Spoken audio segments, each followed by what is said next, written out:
this Zoom verse. Yeah, been waiting all week for this. Waiting all week for this. It is gonna be a great night. Um, Yesterday was a solar eclipse, so the world is in some sort of alignment. The energy is flowing. So we're gonna start the night like this. Hold fast to dreams, for if dreams die, life is a broken winged bird that cannot fly. Hold fast to dreams, for when dreams go, life is a barren field, frozen with snow. Dreams.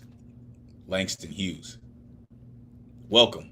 Welcome, artists and family. You know what it is. Finally, Thursday night has come back. Pull up a Zoom box, grab a microphone, and get comfortable. It's about to go down.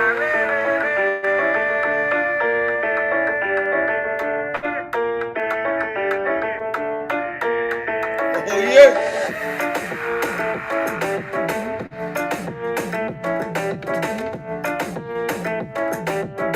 Oh, we in here, y'all. Get excited.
And welcome to the online open mic presented by the legendary New Eurekan Poets Cafe. I'm your host. My name is Elemen2al. Happy Thursday. This is the jump off, ladies and gentlemen. Let's go. You know how we do.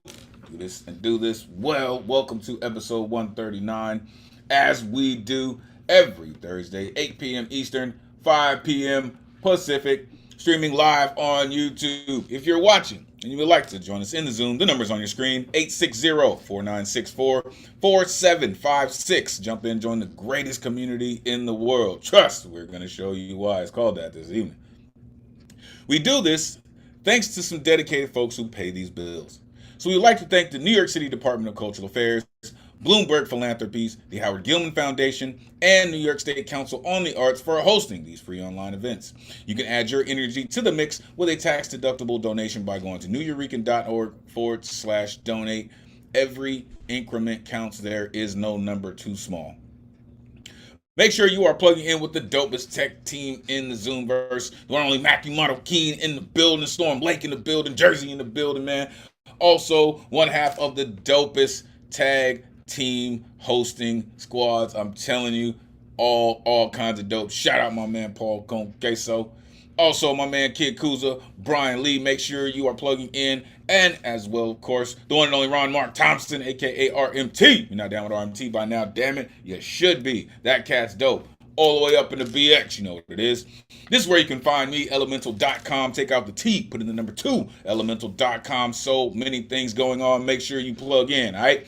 Tonight's theme, Chasing Horizons, Dream Expansion. This is really about thinking big, folks. This is about going beyond where you are, going beyond your circumstances, going beyond the end of your block, right? Or beyond past your city, past your town, past your state, right? This is where your dreams go.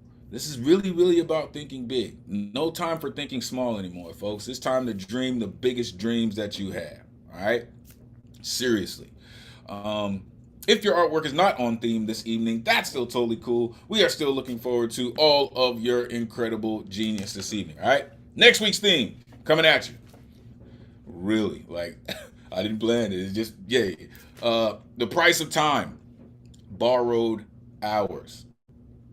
Listen, folks. There's just a lot going on right now. And this theme is just, it really is just like the timing on this. It just happens to be about time. So yeah, really, it really is about time, folks, and it is a finite thing. So bring all of your moments. Bring every tick to the clock next week. All right. Here is a look at the upcoming themes for this month. There's only 2 more weeks in this month, and it is crazy. We're gonna get to it, all right?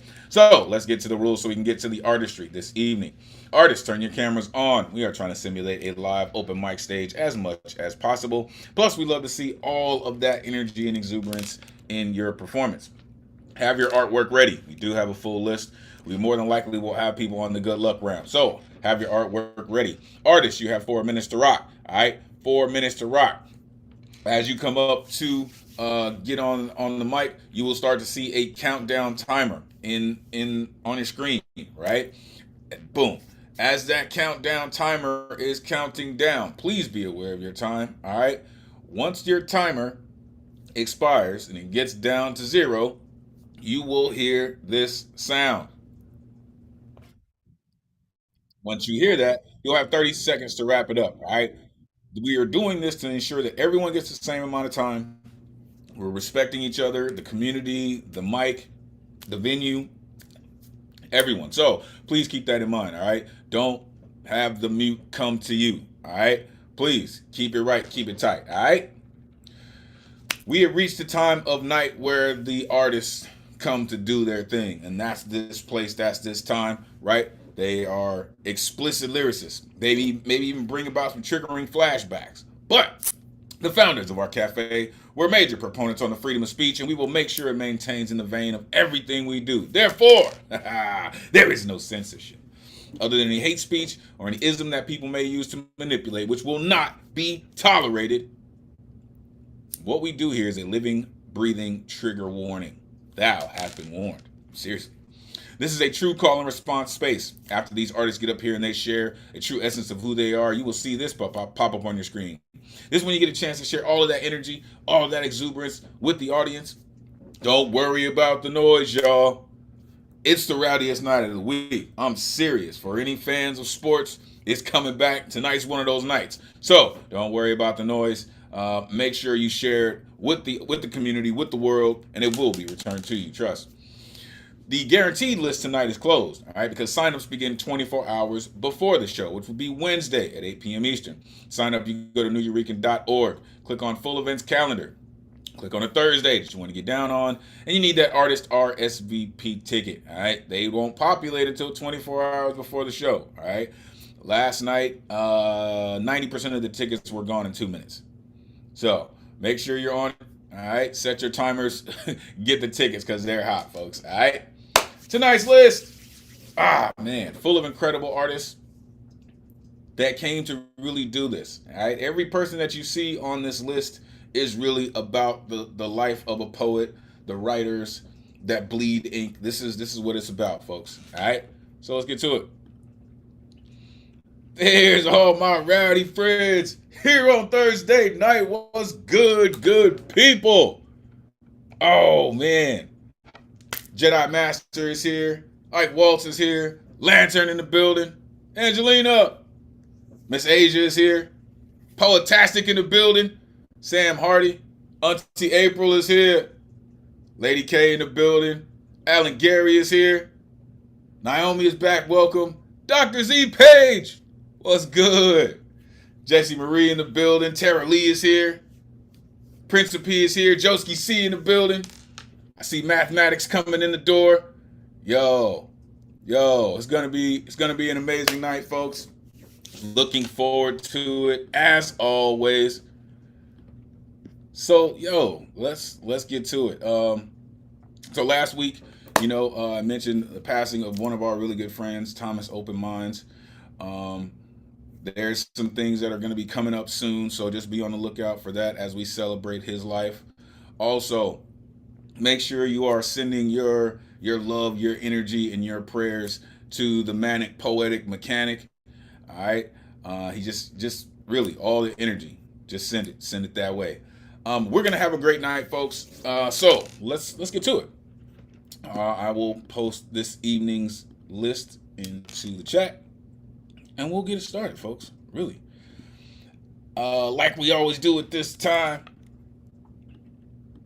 the one and only is going to be setting us off this evening. He just does it, y'all, for real. He just has a way of doing things. Always with a rhyme that's right on time. He is a contributor to I Can't Breathe Volume 2. Also, the Love Letters to Gaia. This cat's just amazing, y'all. He just has the energy to do it. The one and only Eddie Foreman in the building. Come on, man. Let these folks know where they can find you. Great to see you as always. Please, take it away. Let's go. No, we're both amazing and blazing. Thank you, my brother, like no other words like thunder. And thank you for pushing through. Remember that we love you, Mathematical King, and Rama Thompson too. Woohoo! What would I be in 20 years from now? Poetry because Megas Gustav, Rawl, and Thomas did. They could have cried or cursed their creator, but they didn't. They sprouted poetry to their last dying breath. I know I speak for everyone that I live as a poet and I'll die as one as well. So I could be as great as a poet as they were. All right, my name is Ed Potential Infinite Fantastic. Please time to join my Ryan Thoughtful Sublime. I got two pieces, so it'll take too much time. This first piece is called Dreaming. I'm still dreaming about peace, to silence the war, to tame the beast. I'm still dreaming about the rain, to wash away the hunger pains. Life is hard, but you gotta dream to rise above, to rule the regime. You gotta dream to keep the sun alive. You gotta dream to feel the drive. You gotta dream to calm the hive. You gotta dream just to survive. The legend dreamed, so why can't you? Breakthrough dreams inspire too. Big or small, they can shadow the walls, stumble or fall. Just answer the call. Dreams may seem distant, but they're not. Please strike while the iron is hot. Thank you. And the other one's called Unsorted Dream. May dreams be reality to strengthen yourself mentally. Sometimes dreams die, being one in the sky. Dreams always take root while creating sweet fruit. Everybody has one, shining brighter than the sun. Yet people don't understand. It's there in your empty hand. Do you feel its presence? It's there with your adolescence. Your imagination flowers, giving you virtuous powers. Remember that paper turning into vapor. It reads, what is your dream? You're blowing off steam. You want to be an astronaut, but you never gave a shot. You want to be the president, but you were defiant. You want to be a hero, but your grades were zero. You wanted to be a doctor, but life can be a shocker. You want to be a legend, but you don't know where to begin. You want to be great. You are great, no more debate. You try, then you cry. Don't be dry to deny. Some of you killed it, but you embody it. You drink it, you eat it, you speak it, don't deceive it. You are it. You are someone's dream. Now it's time to be supreme. Oh, I got one more real quick. This other one's called Gains and Rain. These wounds are deep. Pain was never cheap. The tattoos burn on my flesh, when my heart was ripped out from my chest. Abandonment, where do I begin? The trials never ever end. My dad walked out on me. That's only the beginning of my poetry. My ex-girlfriends walked out on me. A bunch of fish swimming with the sea. My old friends walked out on me. I didn't know I didn't have time to stop and grieve. My innocence walked out on me. It went somewhere else to set free. Abandonment is pain, but what have we gained? What's sunshine without a downpour of rain? Pain, sorrow, abandonment make you human. Don't let your heart and mind be in ruin. Thank you. That's what I'm talking about, man. For real. Unmute yourself. Give it up for Eddie Woo! Foreman. With his rhyme, right on time, right on time. Always. Good job, Eddie. Good job. I really like Dream, that last poem. That last poem was dope. yeah. Dreams may seem distant, but they are not. Or how about, you are great, no more debate, For or sure. my innocence walked out on me. I know that feeling, Eddie. Man, telling you, Eddie, you just been working hard, man. I really love what you do with your work, man. I really do. Um, the line that just really jumped off to me, you said, "Where's your dream? Where's your dream? I don't care what's going on. Where's your dream? Don't lose sight of that. Don't let it go, right? You are great. You are someone's dream. No matter what you're going through right now, you are someone's dream. Love that, Eddie.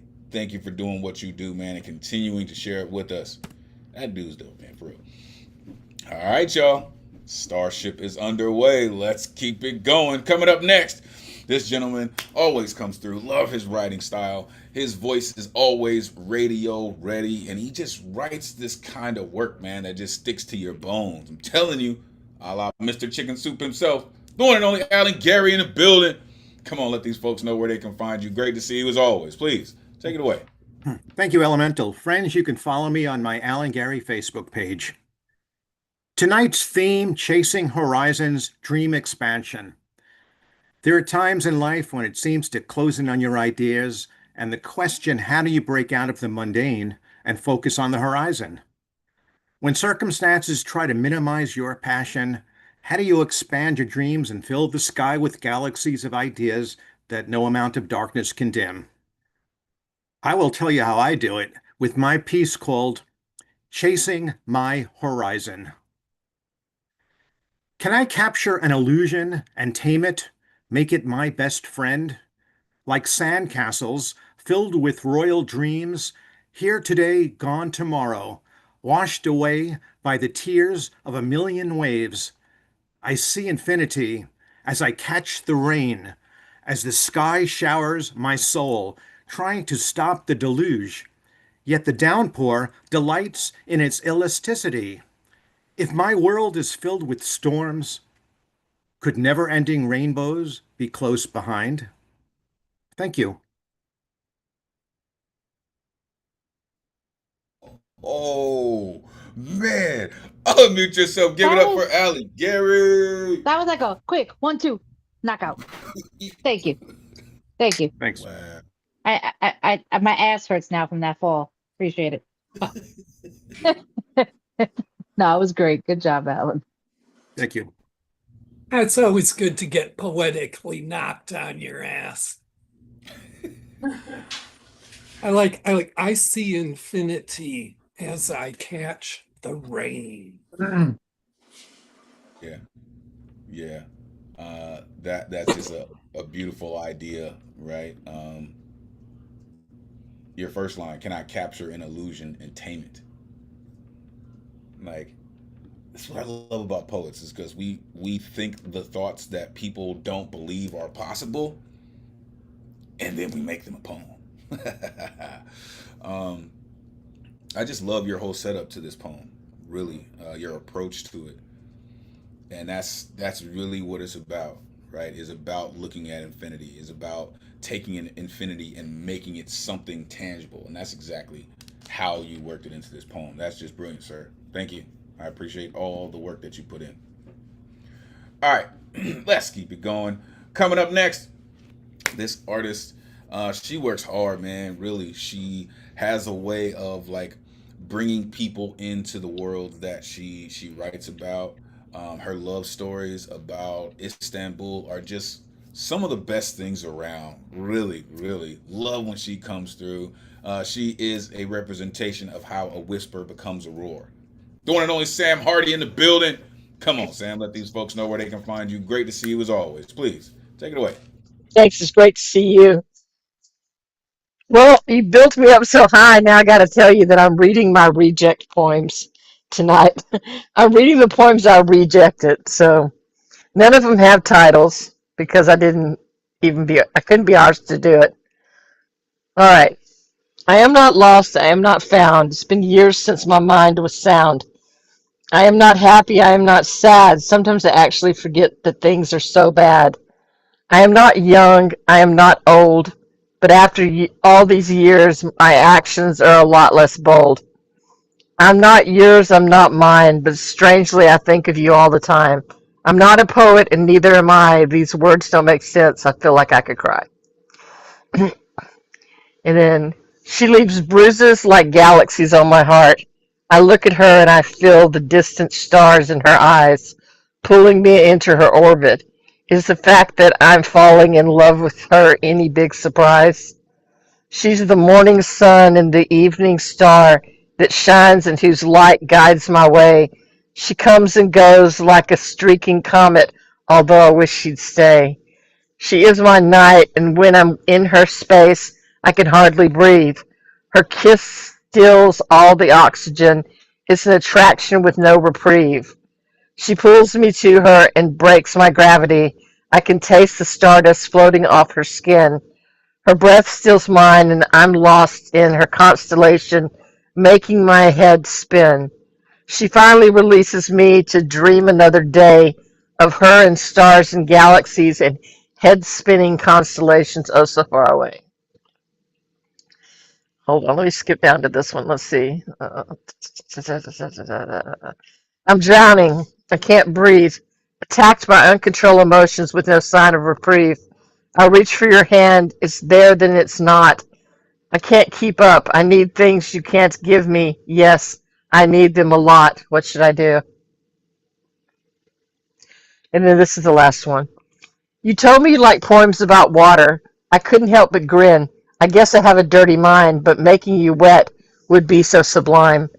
But I quickly changed my expression and put my mind to writing a poem that would mesmerize. The waves washing up, lapping at the sand, seemed a good place to start. Of course, the ocean's always in command. It's strong, that body of water is fierce as it pounds the shore. I knew you'd like that part because a really good pounding is really hard to ignore. The wetness of the ocean is a cool spray that engulfs every grain of sand at the least. That's what they say. At least that's what they say. With every individual grain being caressed by the sea, I don't know about you, but I kind of wish that was me. That's it. Those are my rejected poems. I wrote them. I looked at them for a while, and I thought, this is shit. I'm going to tell everybody my cat wrote this. Nah. Those waves were crashing pretty hard. Unmute yourself. Give it up for Sam. Sam, Hardy. that is some straight up bullshit. You need to pay your cat for them poems, though, because we're not. They, I love how I mean I do the same thing. Like I write stuff. I'll write it on a piece of paper. It becomes a ball. I throw it at one of my kids or one of the cats because somebody's got to hear this shit. And then I go back and I rebuild it. And it's just amazing that you're able to deliver so confidently as if it's shit and it's not. It was amazing. Those were amazing. Put them in a book and call them the rejects. Yes. There you go. I like Angie's description of her own process because, I mean, every poem I write is a reject poem because most of the time I have to go back to it and just keep working it and Yep. working it and working it. I really like this first poem. It was kind of the nowhere poem, right? You were kind of defining yourself through these negative definitions. And what I like about negative definitions when people do that of themselves, it's you kind of are making your identity a fugitive. And that's an effort, really, to reclaim your own sovereignty, right? You're kind of refusing to be pinned down. So then you have the freedom to kind of define yourself on your own terms. That's why I really liked that poem. The second poem, Taste the Stardust Off Her Skin. Yummy. And then the last poem I really like, the wet poem. This line, a good pounding is hard to ignore. Yeah. I'm telling you, man, it's just there, right? Like the Jedi Masters are right there on point for real. I love the waves laughing at the sand. Making you wet would be so sublime in the last poem. Um, you said in your second poem, she pulls me to her and breaks my gravity. Golly, like you can't pay for that, for real. You just can't. That's priceless and timeless. Absolutely love it. Absolutely love it. Thank you so much, Sam, for what you do. Um, Listen, you can call them rejects all you want to, but they work. They are money, truly. Thank you for sharing them with us. All right, let's keep it going. Coming up next, this artist, man, she just has a way of like making these eyes of yours. They just water and they just start running. They just start running. I don't know. She just has a way of bringing her life story into these poetic forms and just sharing them in such a way that you really can't help but feel them. She has the dopest birthday in the world. Aries run the world. Don't ever forget it. She is the author of April's Showers, the one and only Auntie April in the building. Come on, let these folks know where they can find you. Great to see you as always. Please take it away. I'm on IG, Auntie with a Y underscore April. So last week I was getting the vibe that someone unalived, and I kind of with the theme going, I was like, the dream is to just be alive. So I wrote this called Disconnected. How does a mother convince her son to keep rising when he was thrust into existence without his consent so he could give this flickering light a renewed spark to live? 300 million little stars raced through the void, tails whipping, colliding against impossible odds. You won. You kicked harder than the rest. You clawed your way through microscopic warfare just to exist. Now I'm asking you to dig that deep again. I remind you that before your stellar ignition, you were already a fighter, so don't stop fighting.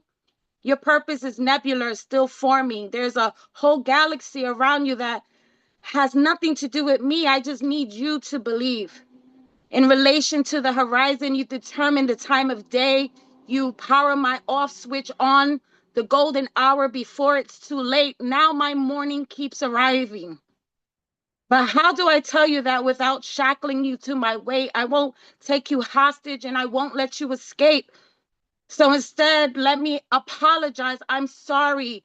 I chose the wrong man to help make the right boy. I'm sorry that somewhere between my DNA and my desperation, I gifted you this black hole, birthmarks passed hand to hand, heirlooms that pull. I held you. I kissed your forehead. I said, I love you. Didn't I? I had oceans inside me, but I didn't know how to let you drink, so I spent too many days on the island of one. And even as you hovered over me, I drank up amnesia and forgot to be your mom. I nearly devoured myself. Now I watch the same planet circling you. Sometimes I wish you had your father's ability to not give a fuck instead of taking after me. An overworked smoke detector my mother wired, my grandma soldered, calibrated for a catastrophe. It screams until the batteries die, but it keeps on chirping. I won't eclipse behind. I did the best I could. Maybe I did. Maybe my best still wasn't enough. I owe you something I never received. The truth. Don't mistake inherited static for your own signal. There is still a powerful current in you that my darkness did not create and cannot extinguish. Generational trauma doesn't arrive bright enough to see. It hides in the shadows that appear even as you, son, sleep. I've been trying to break that curse since before they captured your footprints to free your future steps towards a trajectory that's different. As a child, you radiated joy. I absorbed every catastrophic event. You were still affected. So I stretched my body across too many rows until my love became extension cords. Everyone soaks up what you give. I know what's left when they've had their fill. Keeping everyone alive with overloaded breakers will blow a fuse. You weren't meant to be the generator for everybody's blues. They can burn candles, protect your energy. Don't settle into 1%, dimming yourself just enough to survive another night. You've been doing it since the beginning. Embrace your shine. Without going supernova, let your solar flares guide you out of distress. Your heat has never been a burden. You are the only decision that ever made sense and the answer to what makes life worth living. No, you didn't ask to be here, but I'm asking you to stay plugged in. Home. Oh, damn it, yeah. Unmute yourself. Give it up for Auntie Oh, April. Oh, that was so that was beautiful. that was so fucking awesome. Oh, Truly. April, that poem, it bled tears and it just stirred the soul. I mean, it was sterling, it was heartfelt, poignant, into the heart. It's such a deep, deep piece, and I felt like you were putting yourself out there and giving everything you've got in that piece. yeah. Yeah, there was. Auntie April, how new is this poem? Is one question. Second question, has he heard this poem from you? Or has he read the poem? Because I'm feeling like he would get plugged in alive himself if he knew how Mama felt from the inside out. I worked on it this week with the circumstance of last week. And so I actually texted to him today. But he God gonna be bless you. reading my messages. But he's right next door, so I'm gonna bother him later. Nice. I'd pay to get bothered like that. I mean, this one line at the beginning just crushed me. I chose the wrong man to make the right boy. Oh my God.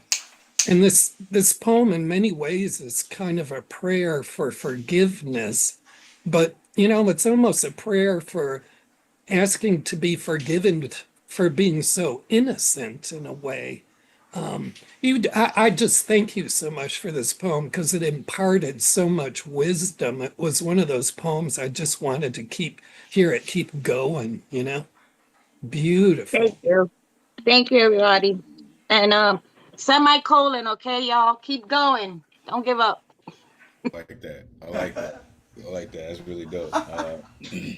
My kids have semicolons on their tattooed on their wrist. Um, this poem is it reminds me of because I was a parent at a young age, right?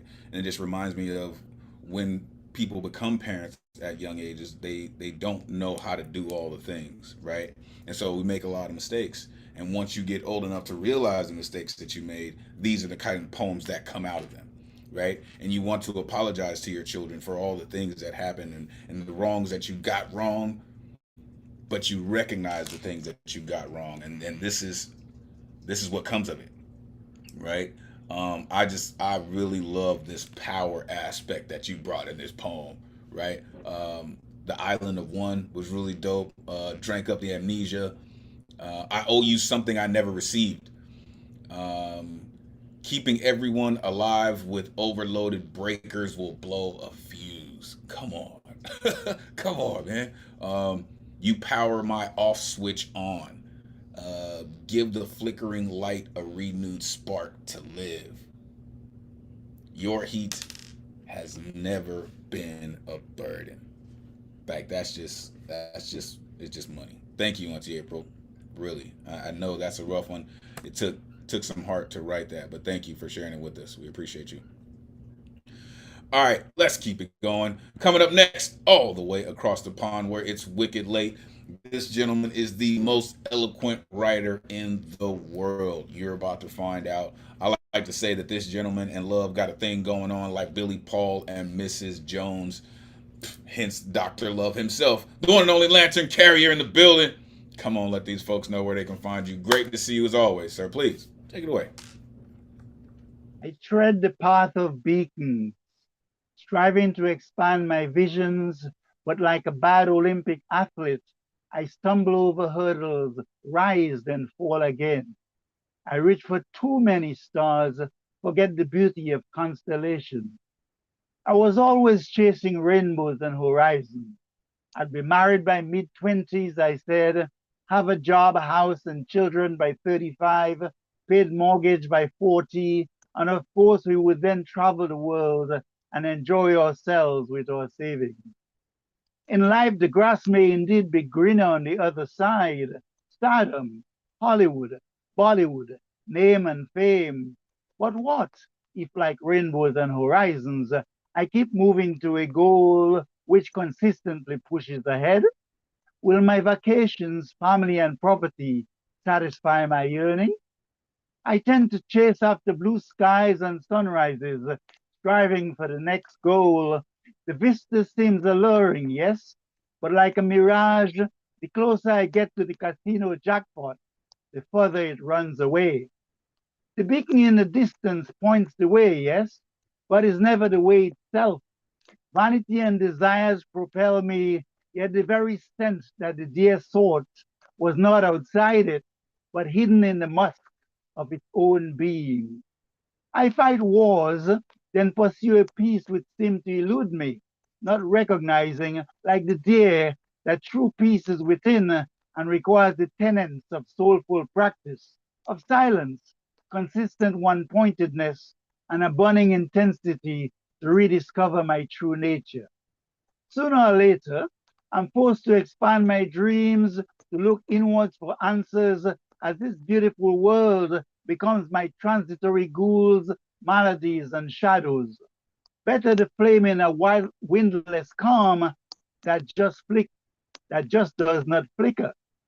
I'm like the genie of the lamp, granting boons to everyone else except myself, a corporate expanding dreams on stocks and shares until the oil and gas falls heavily on the faces of greed and war, and I find myself still chasing horizons. Day after day, I enlarge my dreams and coffers like Elon, but rainbows fade, and so I adjust my horizons, pulling at the light of heaven with Starlinks and AI, holding the economy of power and control that soon crash like markets, choked in a mirage called Hormuz. Sometimes, chasing horizons can mimic the brutality of shadows. Like a school bully, I take uranium and gold from the defenseless. I light up my cities, selling the surplus to the highest bidder, while the innocent and defenseless study and cook by candlelight. Alas, nothing is permanent and time is fleeting. O lantern, live fully, yes? Chase your horizons and expand your dreams, yet remain unchained like Hercules, unattached to the shadows of opulence. There are so many horizons, so many unfulfilled dreams. Know that the heart of Aladdin's treasures lies within his lamp. It is your birthright to say, Open sesame, to the love that God's treasures, hidden inside the vaults of your own kingdom. The lantern carrier. Thank you. Damn, man. Golly. Unmute yourself. Give it up for Lantern Carrier. All right, so where do I ship my textbooks so that you can read them and I can record? And that's how I'm going to get through my master's program. Josie, don't worry, you're up next. I'm putting in orders. Elemental, don't hide either. You up too, brother. No, you always show such a passion through your spoken word. It's so hard not to. And by the way, I have to tell you, I absolutely love that I was able to hear you clearly through your connection. Amen. Yes. Because let me tell you something, I was about to go across the pond and fuck somebody up with their internet service.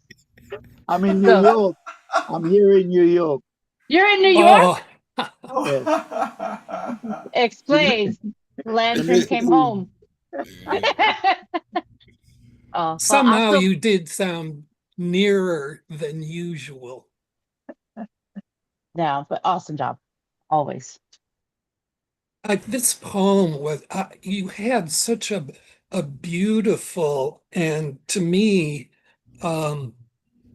I was just really physically feeling this uh I don't know how to put it, visual, this the telescoping of your vision, because it was really going back and forth constantly in this poem between the interior and the horizon, and the interior and the horizon, and you kept flexing that focus through this poem in a very measured way, so that I almost physically was feeling this rhythm of your perspective.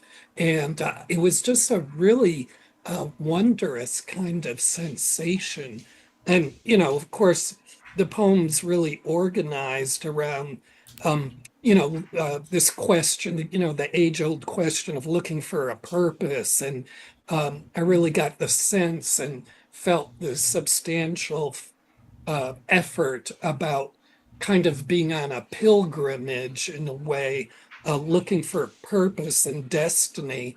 And you recount all the kind of realizations and revelations along the way. So, just again, this very rich and layered and overflowing poem, the uh, and the kind of thing about when we're looking for, we have this intense need for contentment. And then what happens when our dreams meet the world? Yes, yes, indeed. Um, In, indeed, and the last line says it all, because this treasures is hidden inside the vaults of our own kingdom. That's how I ended it. you know, this just it. Some people write epic poems, right? I get that. Um, but this poem just reminded me of like shout out my moms. Moms used to watch a lot of like Sinbad movies, right? These great adventure stories all over the world, and these titans, and then these and that's what this poem reminded me of. It's just this great epic story about this journey that you're taking throughout this galaxy, and you always keep your eyes on the prize. That's what I really loved about those films, is there was always a beginning, a middle, and an end. And that's what I really enjoy about your artistry. Your poetry always has a beginning, a middle, and an end, and it always has love wrapped in it. There's always a positive message. And it really is genius, sir. I really don't know how you do it, especially with all the things that you add into your poems. The closer I get to the jackpot, the further it runs away. Uh, the things that fall upon the faces of greed and war. So I adjust my horizons. Study and cook by candlelight. Oh, lantern, live fully, yes? Unchained like Hercules. So many unfulfilled dreams. Like, it's just amazing, sir. Really, your grasp of the language, the way that you use it, it's amazing. Thank you for all you do, sir. Truly. All right, coming up next. Listen, this artist, she comes through, man, and she really brings energy into this building. And I'm thankful that she continues to come through. Love listening to her work, and I'm telling you, she's just a one of one, and I really really appreciate her for coming and bringing that energy. The one and only Rebecca in the building, aka Rivki, is here. Come on, let these folks know where they can find you. Great to see you as always. Please take it away. Oh, awesome. Great to be back. So I decided to finish a poem that I had started, The Hammer, the Holder, and Healer of Heavy Hearts, the second part of it. And then I had a really short new poem, but don't underestimate the shortness of it, at least for me when I wrote it. So and I kind of feels to me like they hold each other, but I don't know if it goes with the rhythm of this week, but if it's all right, I'm just gonna read it. Um, so the last that I left off it on is he heads back down the mountain. Your spirit has unlocked its soul and released it into the wilderness of godliness.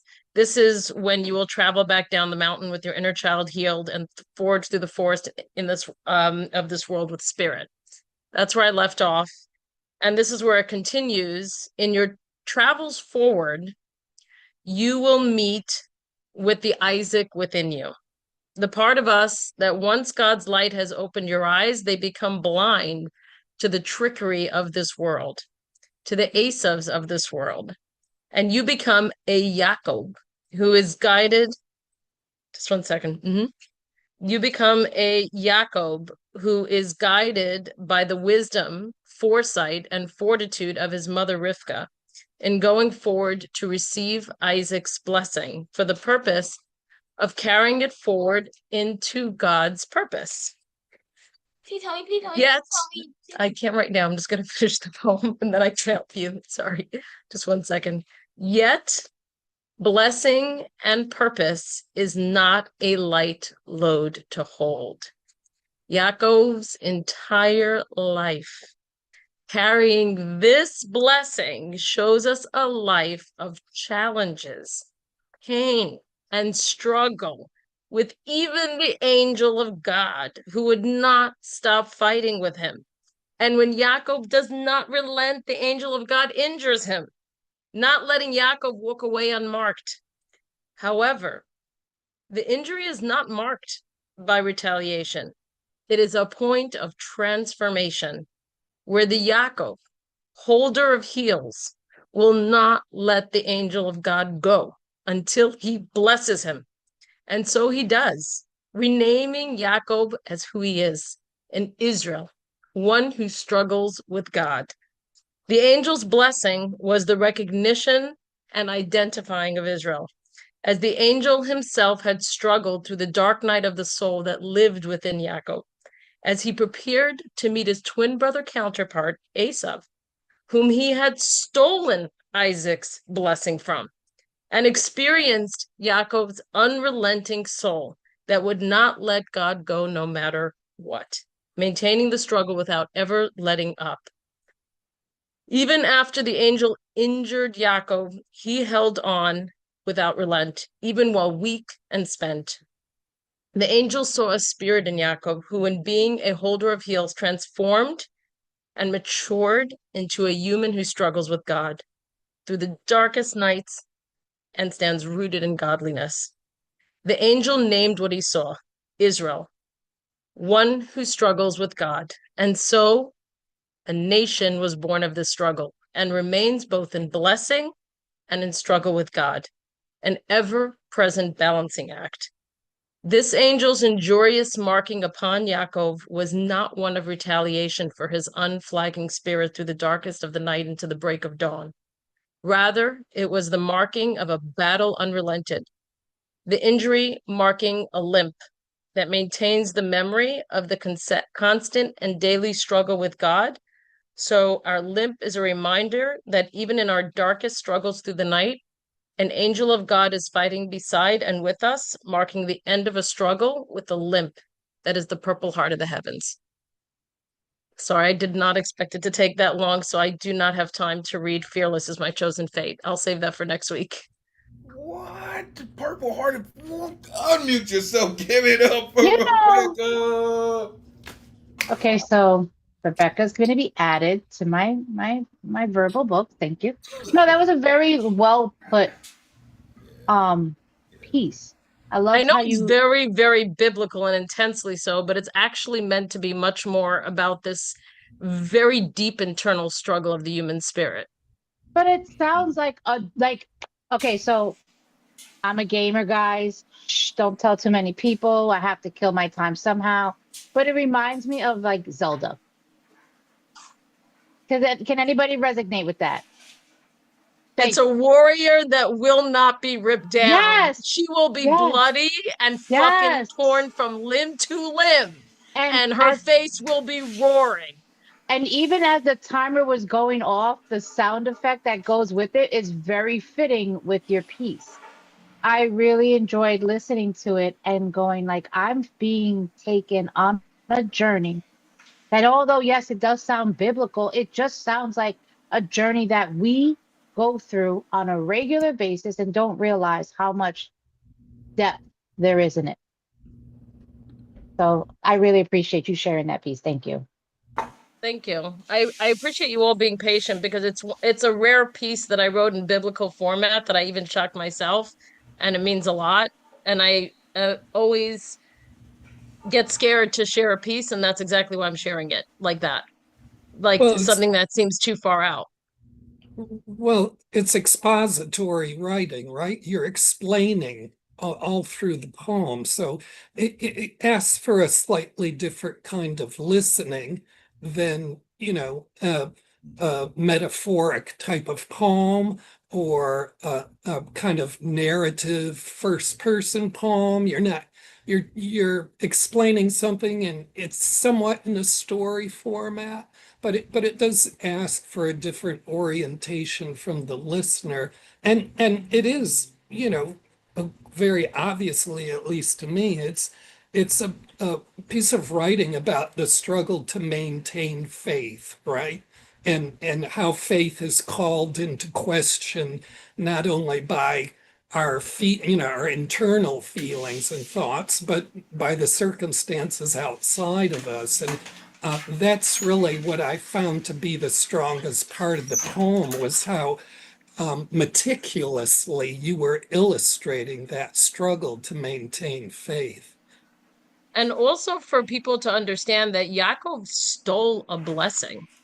He went to meet his counterpart brother, the twin, who we say is, supposedly the bad twin. Who is supposed? Because he stole the blessing from him. And he's struggling with the angel after he was the one who stole it. Do you know how It's gangster turning the that role is? around a little bit. Sorry, I hope you don't mind if I bring that up. I just wanted people to see that story differently. No, that's beautiful. Again, this is what I love about poets. This is what we're supposed to do. Do you know how gangster that is? Do you know how gangster that is? He stole a blessing. He didn't steal a bag of chips, right? He stole a blessing. That's just gangster, man. For real. For real. Um, real quick, this poem, really great. Love how you put this together. Please don't ever apologize for how you write it or how you express it, right? Whether it's religious or not, this is what was on your heart to write, and that's exactly what we got, and I appreciate that. But there is a poem that came to my mind as you were reading this poem, and to me, it just like it echoes what you're saying. This is a very famous poem. I'll just read one one stanza from it. It says, "In the failed clutch of circumstance, I have not winced nor cried aloud. Under the bludgeonings of chance, my head is bloody but unbowed." Right? That poem is called Invictus. Right? And it just really, like, I got chills. Like it really just makes me think about the importance of a story like this.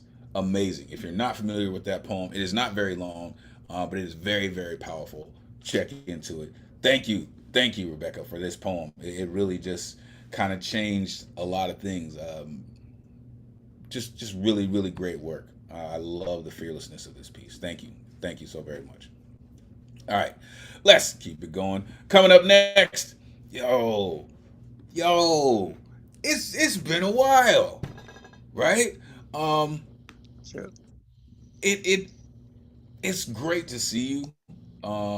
We have missed your artistry. I hope the world has been opening up and has been inspiring to you and for you. I look forward to what you have to share this evening. The one and only Naomi is back in the building. Listen, like I said, it is great to see you. Let the world know how we can connect with all the things that you have going on. Please take it away.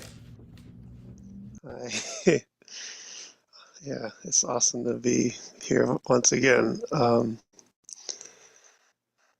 think I'll try two poems. I actually have something on theme. Um, just kind of just wrote something. Um, this is called Wishful Thinking. Does the light still come through the glass? It promised you wide strawberry fields, A forest full of frogs and salamanders, the tilt of the pond, the lily pads, the rope swings, squeeze and release, the grit of familiar sand, and one bald and breezy hill above the rest. Your skin could only settle under unfiltered sun. You waited by the window. Indoors, you dreamed of even better outdoors dreaming. You stretched out belly down on the driveway, over a binder, bobbin, pencil in and out of your hair, your teeth, your fingers, over the cap eraser, graphite in your thumbs, sun rising up through the asphalt, carrying you and your unburdened imagining. No kaleidoscope of necessary evils, no need for destinations. All one clear and driven vision, dreaming wide open. It's all right. And this is something completely different called muzzle.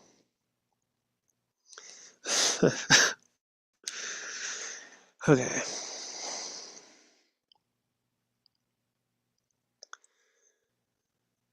She didn't scream, but her ears are ringing.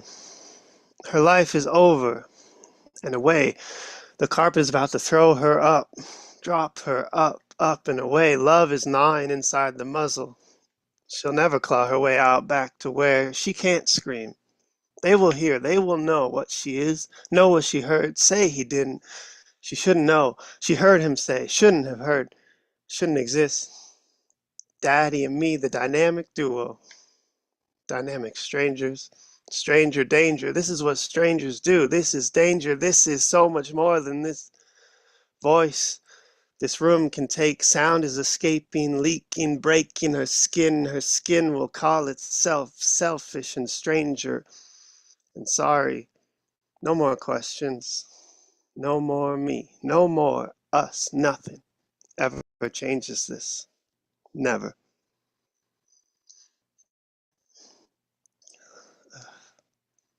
Looks like I have a little time. My favorite drag queen. Poulenc, I know you better than my own lonely, so I could only imagine how you suffered for your sound. You were a queen in a land of kings, a queen who couldn't rule, who rebelled, expelling all that uncontainable from every echo you could leave behind, singing for a freedom both bleak and fantastic. Your flame bled purple and blue, dripping up the drapes, destroying every last chamber for wounds, because your wounds were more worthy than that. I didn't know sorrow's weight until you painted her with every undiscovered shade of gravity and taught me to hear the tragedy in her steps.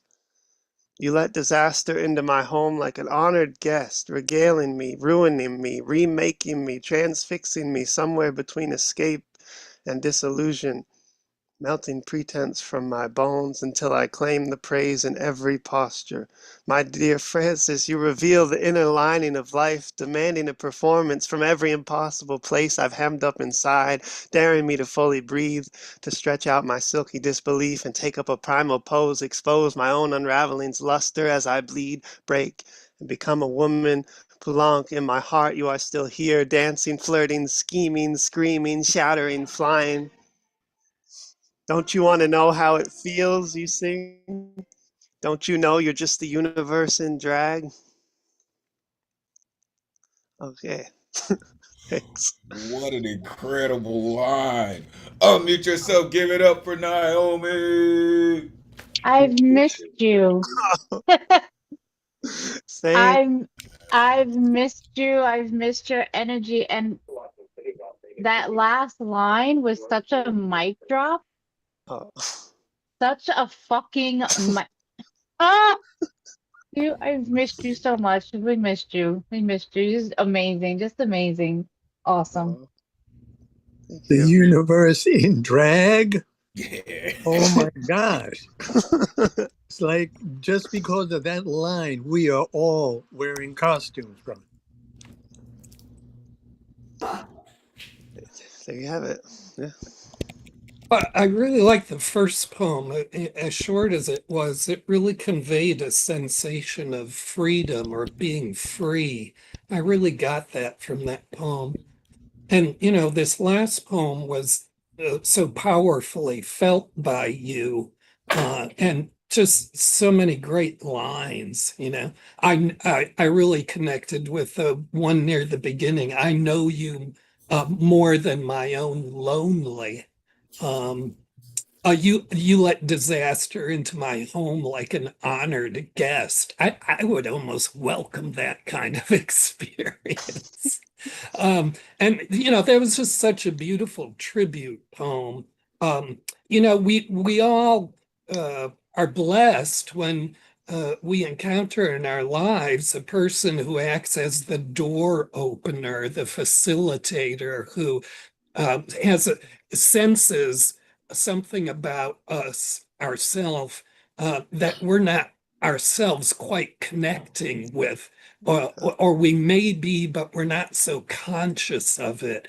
So to have a person like this in your life is really such a beautiful blessing. And I think you really put this poem across both in the way you delivered it and in just how heartfelt and how powerfully felt it was for you. I always there's nothing better than to see a poet put on their own poem and feel so good in it. Thank you. It was fun to Oh, read. Thank you. yo, that's just beautiful, man. It really is like you said, like putting on armor, like just really showing the world, the real world you, not the Matrix version, but the real world you. Like to me, this is our Matrix world, but when you really expose yourself and you show people who you really are, it sounds like this. And there's some beautiful lines in here, man. You said dreaming wide open. In the second poem, you said love is gnawing at the muzzle. In the third poem, as the Jedi Master said, right, I know you better than my own lonely. And then you mentioned I didn't know sorrow's weight until you painted her. Anytime you give an emotion like a physical being, it always just it hits so hard. It does. Amazing work, Naomi. Thank you for coming through. Um, and listen, I was right. You just do amazing things. Don't be a stranger. Thank you for coming back through. We appreciate you. All right, two more. We'll go to halftime. Coming up next, I like to call this gentleman the hardest working man in poetry. Um, he is just he's one of the members of our community. He's been around for a while. His style is so very uniquely his. He doesn't sound like anyone else in the world, nor like anyone I've ever heard before. He has an incredible way of publishing his many books. I'm looking forward to the next one.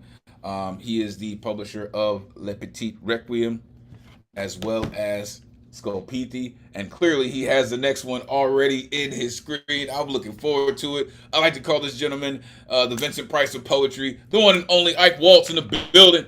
Come on, Ike, let these folks know where they can find you. Great to see you as always, sir. Please take it away. My new book called Fragments has been shipped. Otherwise, walk on by. I lost my tears.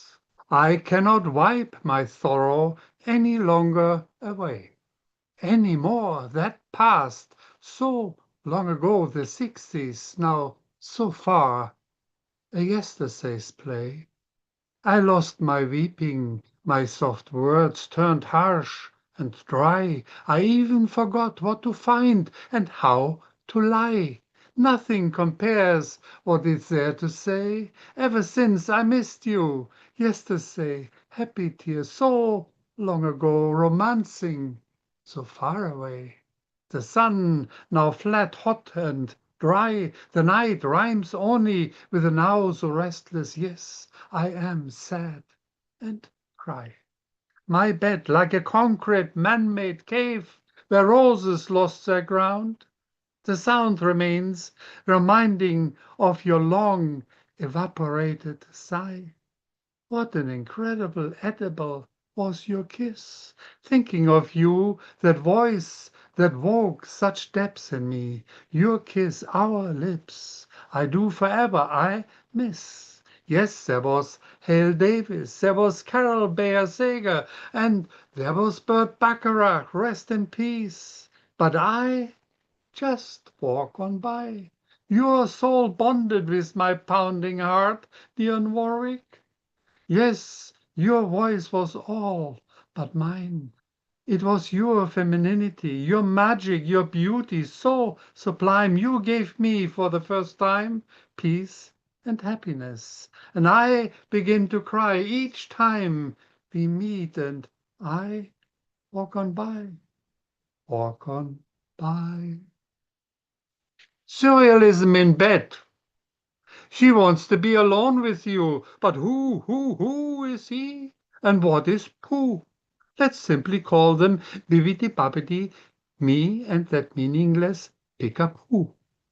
When the truth was born, Bibbidi Bobby and Pooh, yes, she sneaked into an alternative cornetto horn. Bibbidi Bobbidi Pooh, blue, what is true, and the sky ever so Prussian blue. Bibbidi Bobbidi and Pooh, that blue goo, blue so hard, way beyond a common fart. Bibbidi Bobbidi and Pooh called it such fucking fake art. The truth's now gone. Don't ask Bibbidi Bobbidi and Pooh while fucking is a lie about to be. Such fine fucking modern art is my yellow pea to see. Bibbidi Bobbidi and Pooh holds the key to this fucking clue all the way along the bloody well I knew. Did you too? Was it what? Because this waffle rhymes with boo, brew, chew, do, flew, do, foo, glue, and without any further ado, all the way down the list, too. I fucking well woo. Only you? Thanks. You never cease to amaze me. Unmute yourself. Give it up for Ike Wolves. Always brings it in. Always. He's the godfather. Absolutely. Wonderful. Absolutely. Wonderful. Yeah. Just an awesome job. Wow. I'll never listen to the word fuck the same ever again, I guys. was getting there. I was getting there. I was reading your mind. I was sitting there like, I will never. I had a client tell me to go fuck myself today. And I looked at him, I was like, I'll think about it. And now every time I hear the word fuck, I'm gonna hear Ike. I'm gonna hear it. Thank you. Whenever somebody tells me to fuck myself, I say, too late, I already did it. You're too late. I sometimes what I like about your poems and what I find so hard about them is you have so many thematic twists in them. Like some people throw in tons of metaphors, you throw in all these thematic twists, and they're all related, through the poem. And there's just so much stuff in this poem that really set me off. And I really loved how you just really dove into the wordplay in like the last third of the poem, so that the poem really just becomes about the pleasure of the sound, which kind of relates to what you were talking about earlier in the poem about enjoying this song. Was it by Dionne Warwick? I think that's yeah. Yes. Before she started doing the psychic hotline, but that's another story. So the poem starts out sort of about there was this really poignant thing you talked about losing sorrow. kind of losing the ability to feel. And then you have this crazy line, something about, I forgot what I lost and I forgot how to lie. So in the beginning, this poem was talking about the danger of becoming affectless, becoming numb. And so I guess in the end, this poem is about recovering your own sensibilities and sensitivities and just playing with all that language in the end, for me, really brought that across. Let me quickly say, I was already about in my 80s, and I participated in a slam with 16-year-olds. Ah, And I suddenly realized I totally forgot how youth was. Wow. That's just amazing, sir. That's spanning a few generations with 16-year-olds. Damn. Um Shout out the musical aspect of this poem, right? And you said it as soon as you started seeing it. I heard the needle hit the record. He said, "Walk on by." He also mentioned the original writer of this song, which was Burt Bacharach, right? Jedi Master was on point. He mentioned Dionne Warwick. In my love of music, I came across another gentleman who remade this song and made it very orchestral and big and beautiful. That gentleman's name, Isaac Hayes. Yes. Yes, Miss Asia on it already. Yeah. Right? That is just an incredible song. Songwriting never dies. Similar to poetry, it never dies, right? It's kind of like matter, right? Matter cannot be created nor destroyed, only transformed. This is the work that we do. Amazing. I was gonna say, um, anytime fuck shows up in Ike's poems, oh, it's gonna be one of those nights. I'm telling you. Anytime it shows up, it's like, oh, okay. Now that we've crossed the fuck barrier, let's really get down to business. For real. Thank you, Ike. I'm looking forward to your latest work. Really, I know it's gonna be amazing. All right, one more. We will go to halftime.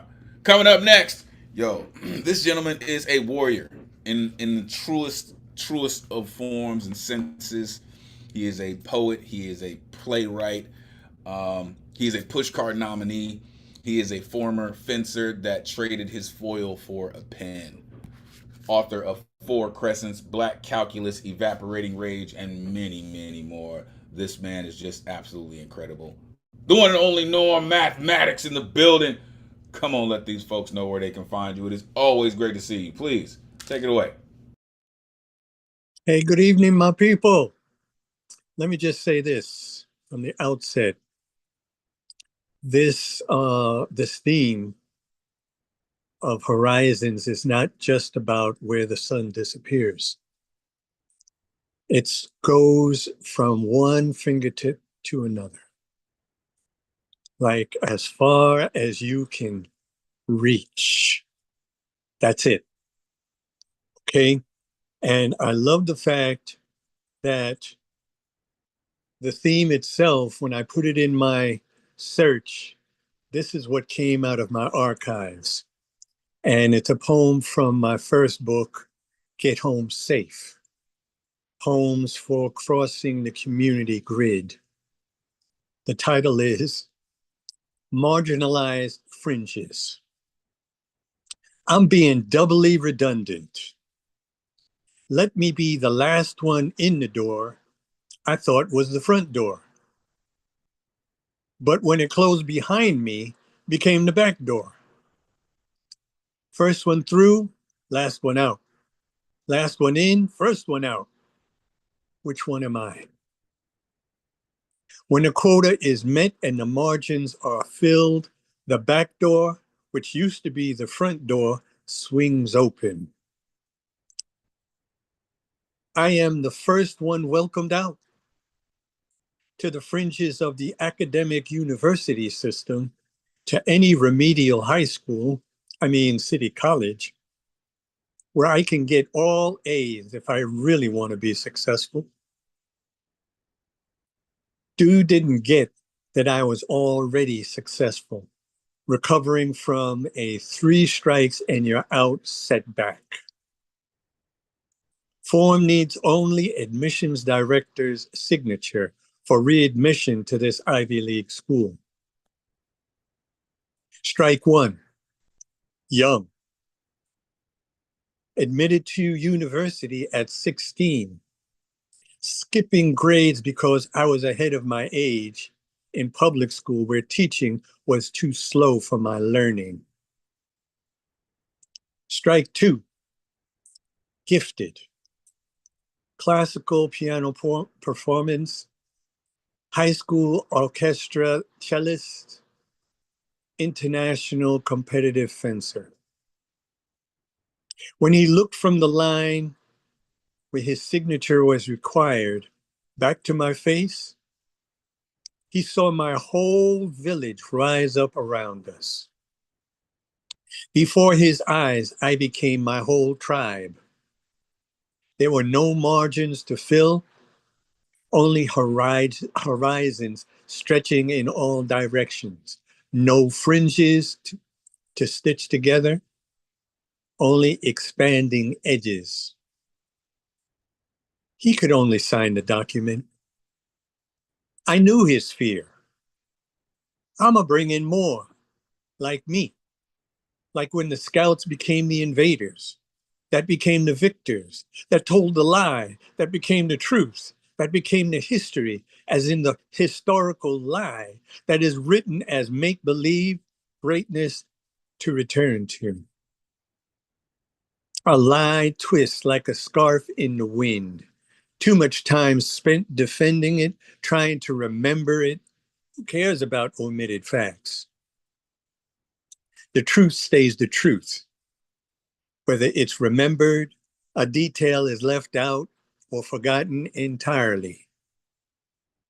Generations of socialization, liars repeat lies, make it more than myth, make it harder than concrete, make it to die for patriotism.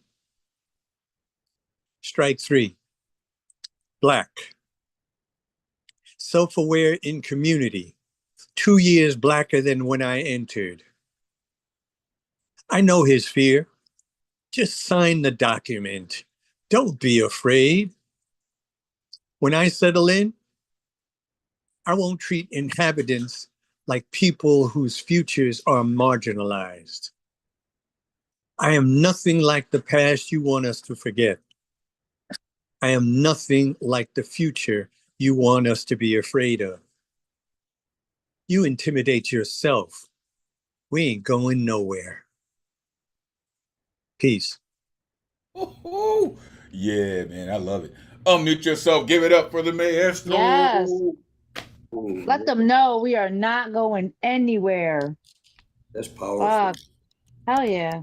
What a story, man. And that's from Yeah. the first book? Yes. And unfortunately, that image of what you're talking about is very, very, very common. Very, very, very common among where we all grew up. Yeah, I would say, unfortunately, it's a condition that hasn't changed very much at all. And you can go places where it exists to a greater or lesser degree, but it's definitely persistent. And Norm, I just really identify with what you're talking about because it's the kind of the constant unchosen situation of having to stand up and speak out about who you yourself are, right? And it was really wonderful, the parts of the poem about how location uh, gets played, has location is something that people use to turn the tables on each other all the time. And what position or location you're in is played for an advantage or a disadvantage, depending on your location in the hierarchy. I thought you illustrated that so sensitively and poignantly with this poem. And this line near the end just kind of really slapped me hard. 2 years blacker than when I entered. That was really intense. Um, and to me, so this poem was a really beautiful poem about how do we get our footing? How do we get our stability so that we can stand up and basically stand up for ourselves and assert who we are. And you are just a teacher in more ways than one when it comes to that, sir. Let me just further that a little bit, and I did speak on it in the poem itself, is that when I show up, I am not by myself. I am speaking for our tribe. And when I am the griot for community, it's the whole village that I'm speaking for. So to that particular end, that gives me the determination to show up. Punto final. Listen, again, that's what I love about poets is we are so unafraid to be, right? And when you step into it and you understand the importance of it, this is how it comes out. This is how it comes off to people. It can be off-putting to some people, but when you have a resume like this, university at 16, a fencer, a cellist, you have all these things that people expect you not to know or not to do or not to have a skill level to possess, and then you show them and you excel at it. You are breaking the myth.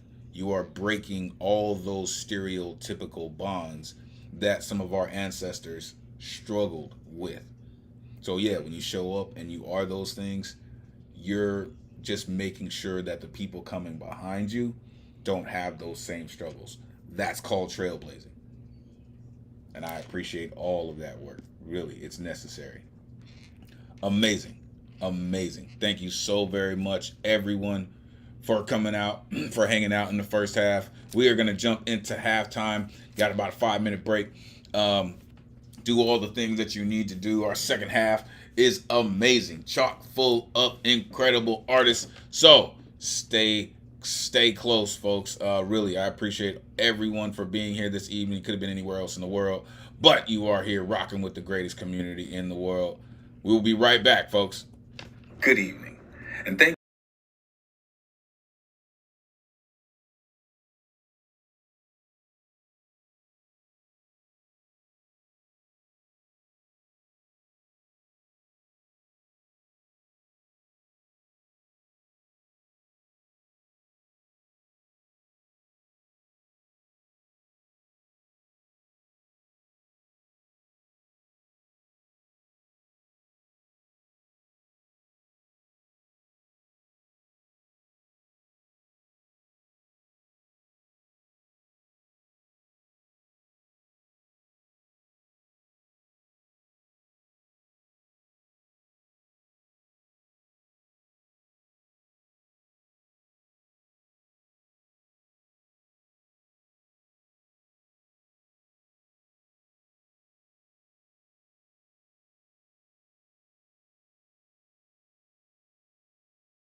Oh yeah, let's get right back into it. All right. Again, I appreciate y'all for being here. You could have been anywhere else in the world, but you are here rocking with us. So, coming up next, listen, peace to the gods for all the knowledge, wisdom, and understanding that they share with us. This gentleman is he's just one of those ones. One of my spiritual advisors. And, one day I hope to be as cool as this cat, man, for real. He is a contributor to Sunday's Open House Anthology, produced by one of the last poets. Shout out Abi Odun. And he came to do lots of things, but I promise you, he did not come here to tap dance. The one and only Baba Ngoma in the building. Come on, let these folks know where they can find you. Always great to see you, God. Please take it away. What's up, y'all? I'll be here on Thursday night. This is a piece from my book. I didn't come here to tap dance. I might have read it before. It's called Just Another Nigger from Palestine. I'm trying to find out why Salam Alaikum and Thou Shalt Not Kill can't seem to just get along on the same page, especially when the holy books tell us, in my Father's house there are many mansions. If it were not so, I would not have told you. It seems like there should be enough real estate to go around. Certainly there's room at the table for everyone, but I guess they weren't listening, pissed off that all the loaves, fish, and wine ran out when they crashed the party. Rowdy, unruly motherfuckers, and not listening. Figured they need not pay attention. Nobody told them that he was a graduate of Egypt's mystery school. Dread head, melanin, copper skin. To them, he was just another bastard, a single teenage mother's son from across the road on the poor side of territory occupied, washing feet and hanging out with lepers. A carpenter who earned a living doing manual labor without a union. How dare the nigger question empires, kicking money changers out of the temple, a revolutionary advocating liberation of the soul. He was framed on false charges and arrested, sold out for 20 pieces of silver, a political prisoner in a kangaroo court with no trial, stoned and crucified at daybreak. Now, karmic debt stands forever like a mountain on a rich man's chest, ignoring the fact that God has many names. After all, peace on earth, goodwill to men has no profit. When they buried the nigger, how could they know he'd forever rise again?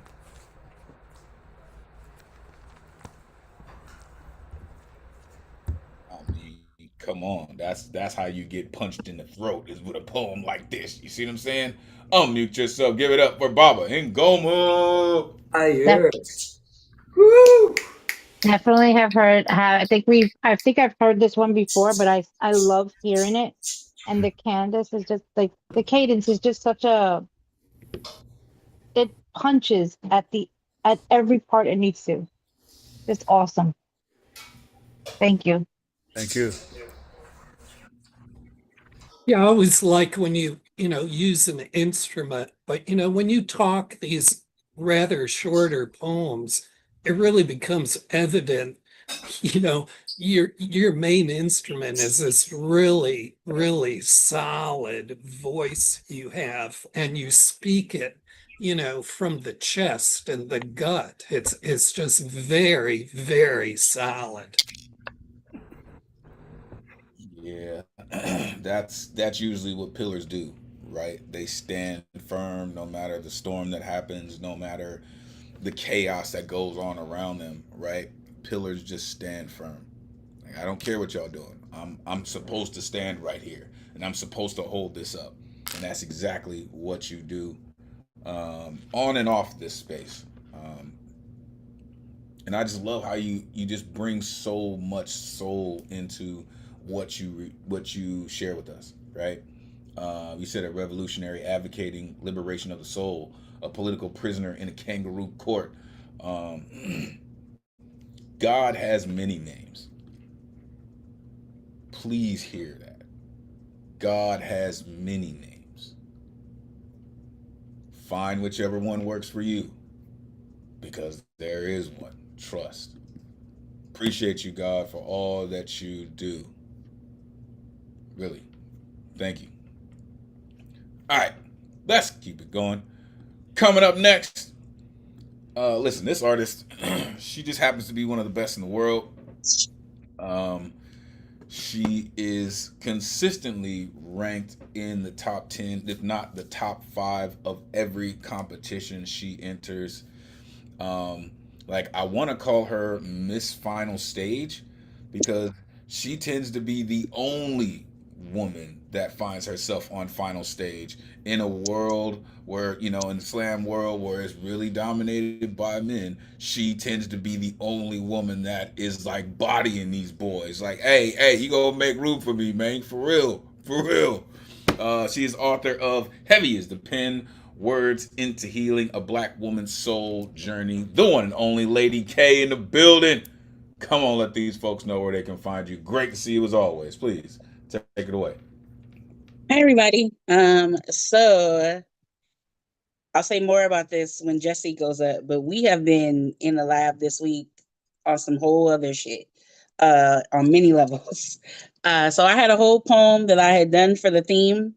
And then today I wrote this poem and was like, no, this is the one that needs to be read today. Um, and I thought it didn't go with the theme, but the more and more I think about it, it does. Trigger warning for anybody that needs it. It does. It's gonna get a little deep, and it's called "The Cost of Survival." I spent 15 years running a gauntlet with 6 teenage girls every Monday and Thursday morning before the sun would rise. My endurance levels would be battle tested. 15 years working with traumatized teenage girls will teach you bad behavior is usually just pain with terrible public relations. I learned not to ask why a child keeps running until I know what taught her staying was dangerous. There was one girl who ran every time we scheduled her to see the gynecologist. Appointment after appointment, and she would be gone.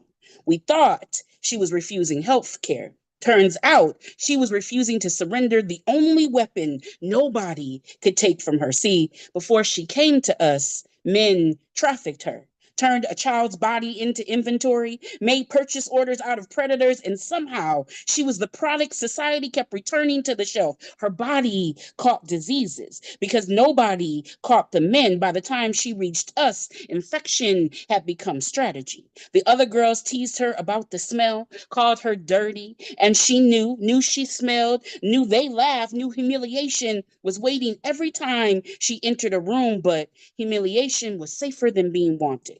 Because somewhere along the way, she discovered when her body was sick, men left it alone. Do you hear me? Disease had better consent practices than grown ass men. Bacteria respected boundaries her traffickers wouldn't. So she turned infection into protection, made sickness a security system, her body a house condemned just so nobody would try to move in. And we kept trying to cure what she had learned to use as a weapon. Every test came back positive, except the one asking whether anybody had ever protected her.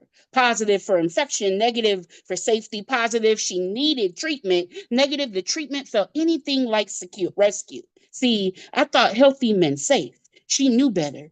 To her, healthy meant desirable, desirable meant profitable, profitable meant somebody might put a price tag back on her body. So every time we said, we're going to make you better, trauma translated, we're going to make you marketable again. Maybe that's what we never understood. She wasn't trying to become worthless. She was trying to become worth less to the men who kept calculating her value by what they could take from her. My God, what kind of childhood teaches a girl to weaponize her own suffering? How many times does no have to be ignored before infection becomes the loudest boundary her body knows how to draw? Maybe she wasn't destroying herself. Maybe she was engineering survival with whatever materials trauma left behind. And isn't that the ugliest mathematics? When a child calculates sick is safer than sexy, smelly is safer than desirable, disease is safer than men. We were trying to save her life. She was trying to save her body. Neither of us understood why those had become two very different things.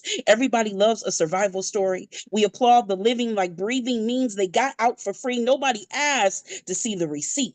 Nobody asked what survival charged them for staying alive, but survival always sends an invoice. And some children spend the rest of their lives paying interest on debts somebody else's violence put in their name, and some debts don't disappear when the danger does. Imagine surviving childhood only to discover your body kept the receipts that long after you've learned you were never what happened to you. Your body may still carry evidence of somebody else's crime. What a cruel lesson to discover healing and healed are not always the same thing. How are you expected to heal when healing can't always return you to the body you had before somebody hurt it? I don't know where she is now.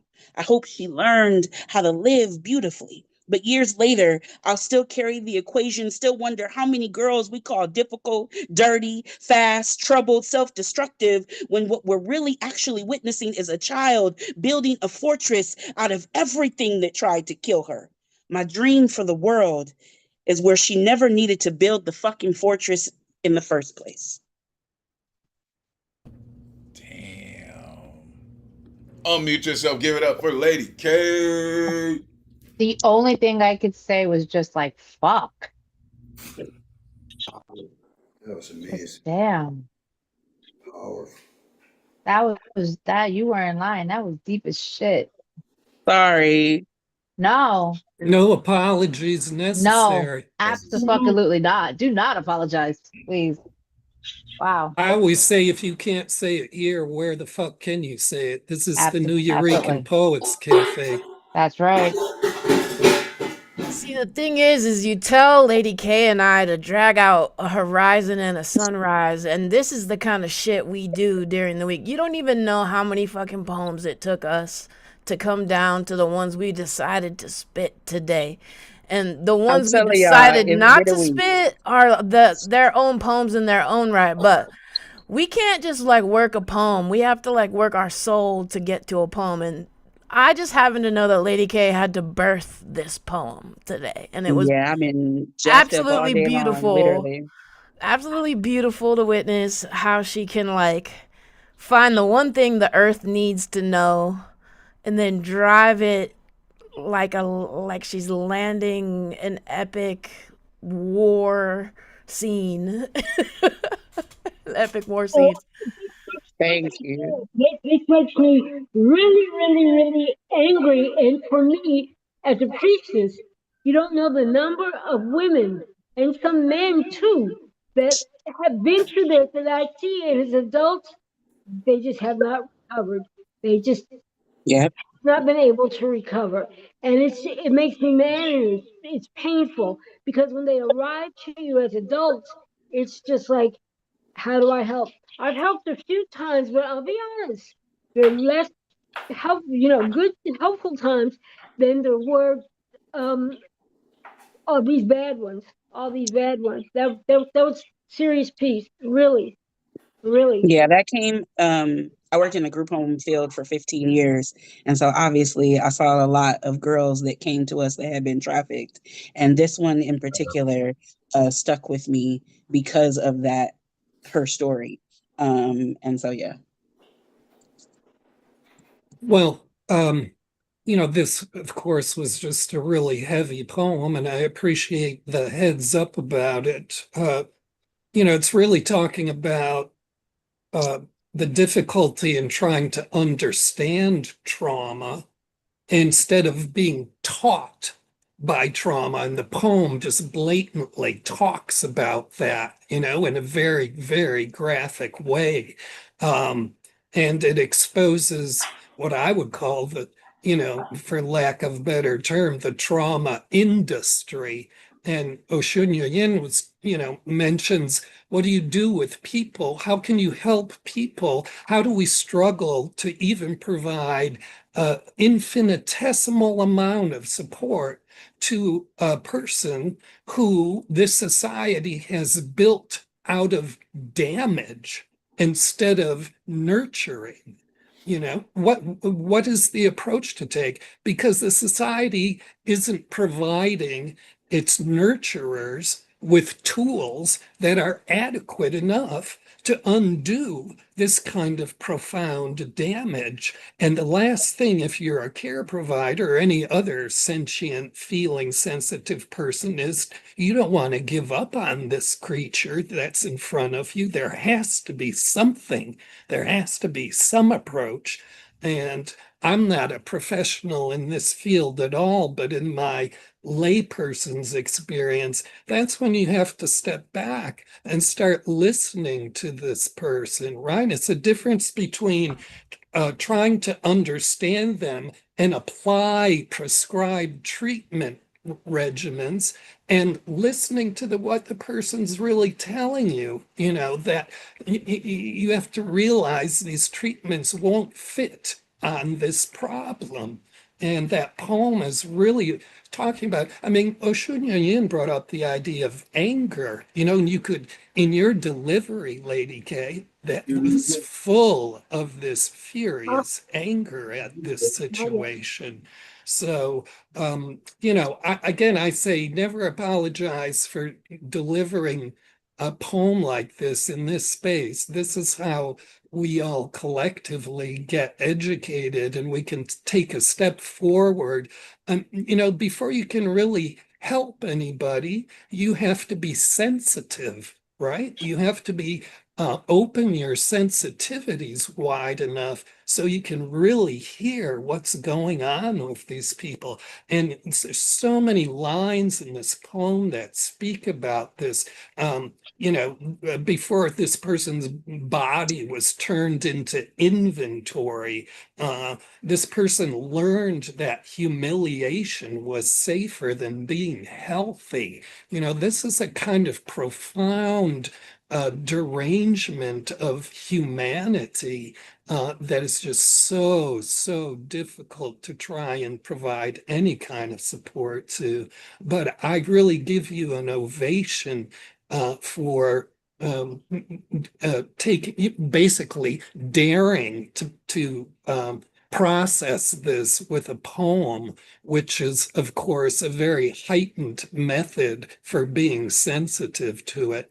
And Jesse, what you said just makes me more curious about the things that were chosen, were edited out, and I understand the impulse for that, but then it also makes me kind of more curious and feeling like I need to know what was edited out because I don't want to be confronted by an example of what was edited out and not be taught through your poetry something about it. Anyway, I'll shut up. I just really wanted to hone in on the fact a lot of times, and especially for little Black girls, a lot of times, they are called fast, they're called, all these other things. And this poem is really a wake up call for us to try and be a little bit more sensitive to maybe what they're going through. This child that came to us, she just kept running. And at first it didn't make sense why she just kept doing it. We're just trying to get you help.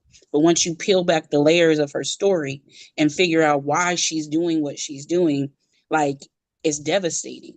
But at first she just seemed like a defiant, kid that didn't want to listen and was doing all these things, but there was so much more to it. So my lesson in this poem is that we really need to start, like, all these labels that we try and put in our kids. Sometimes we don't know what backgrounds and the reasons why they're doing something. So it really, like, behooves us to open up more lines of communication to try and peel back some of those layers and see what really might be at the root of why they're doing what they're doing. Yeah, I really hear what you're saying about that. It's all the things caregivers are taught about treatment modalities and strategies and stuff. And it must be really disheartening when such a person finds that they're just inadequate and almost irrelevant. So you're almost with no choice at all but to start listening and really have that person tell you, as inarticulate as they may be, or struggling through all the anger and trauma as they may be, try to really hear what it is they're telling you they need. Yeah, So exactly. this is one of those moments where a poem becomes a public service announcement, right? Because it's something that needs to be heard. Much love for taking the time to um, let the world know that these things happen, right? People tend to turn blind eyes to things like this, but they absolutely happen all the time. Um, this is why, in my opinion, the first thing a doctor or medical professional should prescribe to someone is listening. How about you just listen first, right? Thank you, Lady K. Appreciate you, Jedi Master, for bringing such a light to this. It's just something that we all could learn from. So thank you for that. All right, let's keep it going. Coming up next, Jersey in the building. Our resident reggaeton artist is here. This gentleman works, man. I'm telling y'all, if y'all haven't gone to listen to his music on his YouTube channel, definitely do yourself a favor and do that. I'm looking forward to what he has to share with us this evening. The one and only Brian and Ciso in the building. Come on, let these folks know where they can find you. Great to see you as always, man. Please take it away. Thanks, Elemental. Just posting the link there. I'm gonna try to get two in. One I've added some, and one is not finished. So I'm gonna just yeah, I'm just gonna go for it. This one is called Survival of the Fittest.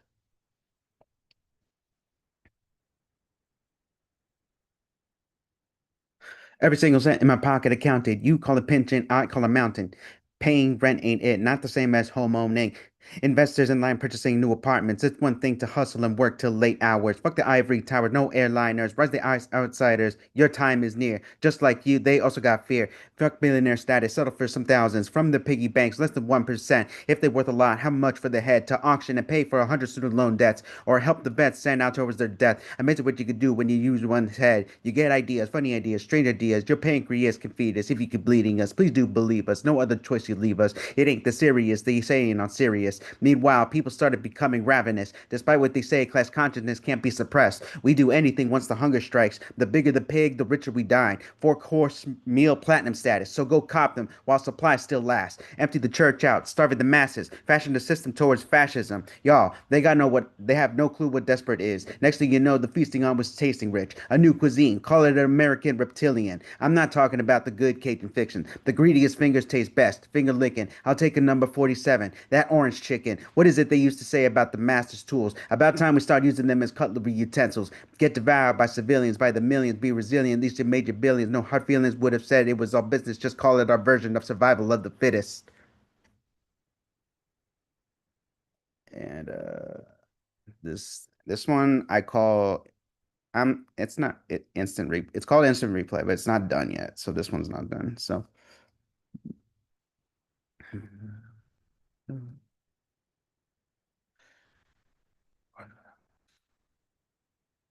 got a lot of shit going through my mind. Started to wish my third eye was blind. Don't want to think where I'll be in 5 years. Stressing out to the point I'm shedding tears. And he wonders why so many want to be faded. To forget about the time that they wasted. To ignore the tough days yet to come. Pressure building up since grade school. It weighs a ton. Work hard now for your future. The fun will come later. Yet the dream only grew fainter. Perfect attendance only got me a piece of paper. Told me to dream big. Now we waiters. Been told that change was coming back in '08.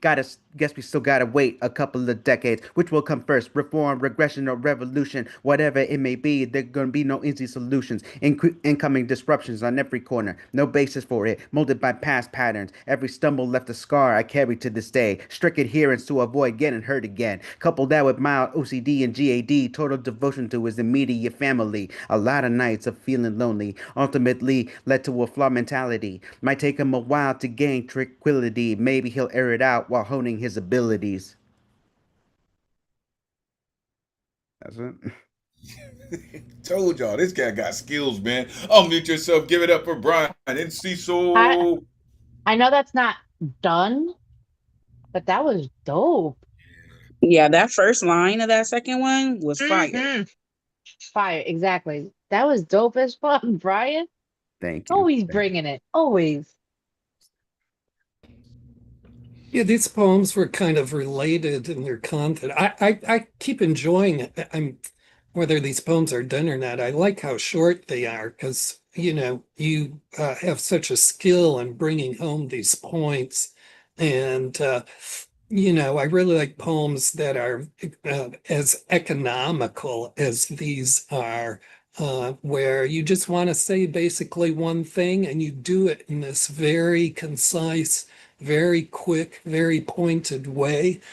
Yet, they're very full and complete poems. I don't hear anything missing from them. You end the poem and it's like, well, yeah, nothing more needs to be said about that. Um, and you have such great lines going through these, of course, because you need to, because your poems are built out of these short bars, right? So there can't be any air in these poems. What's that one in the first? The bigger the pig, the richer we die. And that was, basically a poem about the economy of survival. It wasn't about surviving the economy. It was about how what is your economy for survival? I thought that was a really great sort of turning the tables on the view of a situation. And the second poem was, this thing about this question about the future. Is it a promise or not? Is this promise deferred? And again, these are kind of perennial themes, but I think I sort of said what I thought about this last week. You take these really perennial themes and you totally make them your own with your styling and your delivery. Yeah, this is one of those, man. Really, whether it's finished or not, you really put your foot in these poems, man. That line that Jedi Master mentioned, yeah, that was it. Just stuck out, man. Also, fashion the system toward fascism. The greediest fingers taste best. That's just wrong, man. For real, that's just wrong. In the second poem, you said reform, regression, or revolution, and I love, how you giving people like, what do you think it is, right? He said, where am I going to be in 5 years? I wish my third eye was blind these days because I don't want to see this shit no more, right? Um, it's kind of what Cypher said in The Matrix. He said, why oh why didn't I take the blue pill? Some people just want to be asleep. Some people just want to be blind to it, man. But unfortunately, we're poets. Great work, man. Really, as always. Keep pushing. Keep pushing, man. Seriously. Keep pushing. All right. Coming up next, again, one of my spiritual advisors. Love when the priestess comes through. I always tell her she's just a blessing when she comes through. Um, she is also a contributor to Sunday's open house anthology produced by one of the last poets. Every time that she reaches out to me, I always feel enlightened because she's constantly sharing things with me that I keep telling her, you just making it worse. You just making it worse. But it's empowering, and it makes me grow. So I'm always thankful for her. The one and only Oshun Yo Yen in the building. Come on, let these folks know where they can find you. It is always great to see you, Priestess. Please take it away. You can find me here on Thursdays, but you can also find me flipping through a thesaurus and trying to find another word for what I'm trying to say. Now, I didn't do the theme. Actually, I started writing and didn't finish it. And I don't believe in writer's block. I think when I'm not writing anything else, I just don't have anything more to say. So anyway, I wrote this one during the 30-30, and it's short. Time is life. Life is time. That's the real currency we spend. Our real riches are deposited in memories, accrue interest in infinite technicolor images, green youth, copper middle age, silver eldership, a kaleidoscope of riotous colors, memories treasured over time, in time, some sweet, some rough, and serrated around the edges, some hard lessons that become the sculptor of our character, all carved from the breath of spirit we have, a blink in history, a speck of stardust in the cosmos, small, brief, but it's our only real wealth. How prosperous it is depends on How golden and precious are choices. Time is life. Life is time. The only real currency we spend.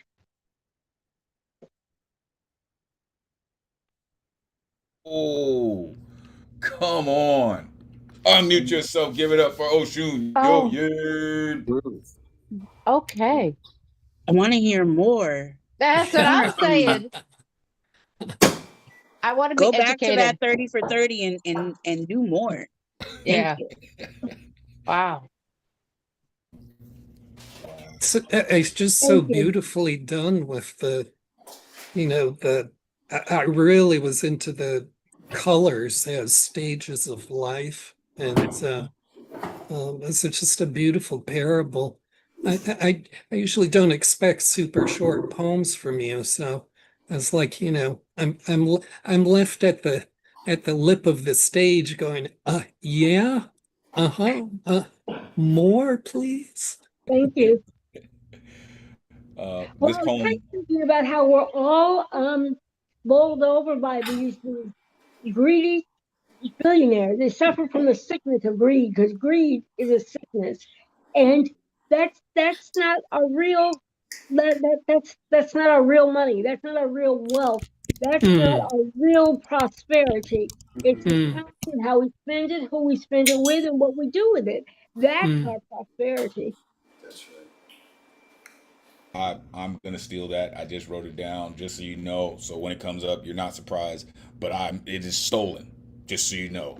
The sickness of greed, it's stolen. So just letting you know. Just letting you know. This poem reminds me of a riddle I heard. Um, what creature walks on four legs in the morning, two legs in the afternoon, and three legs in the evening? It's a human. Four legs in the morning as a baby that crawls. Yes, man. Yes, the Sphinx. Yes, yes, yes, yes. Two legs as an adult, and three as an elderly person. See, that's what I love about poets. They just know what's good. Like, I love it. I love it. Thank you so very much for bringing time as a perspective. Right? Some people think time is just a construct, but time is the one thing man will never ever control. We watch it, and that's about all we can do is watch it. Hence the watch. Yeah.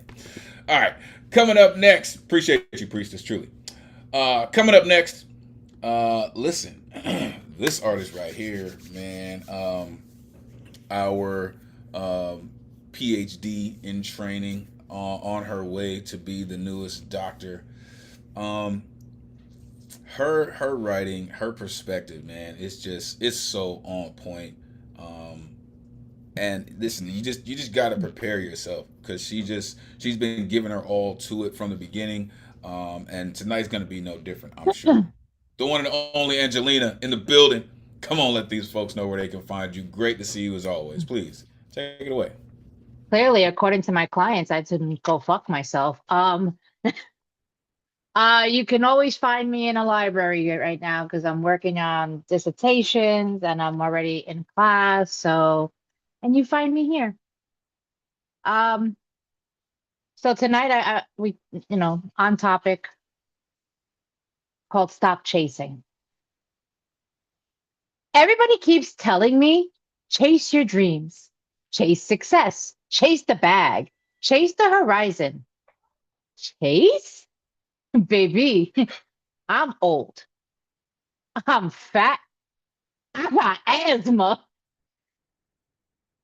I ain't chasing, but we can walk.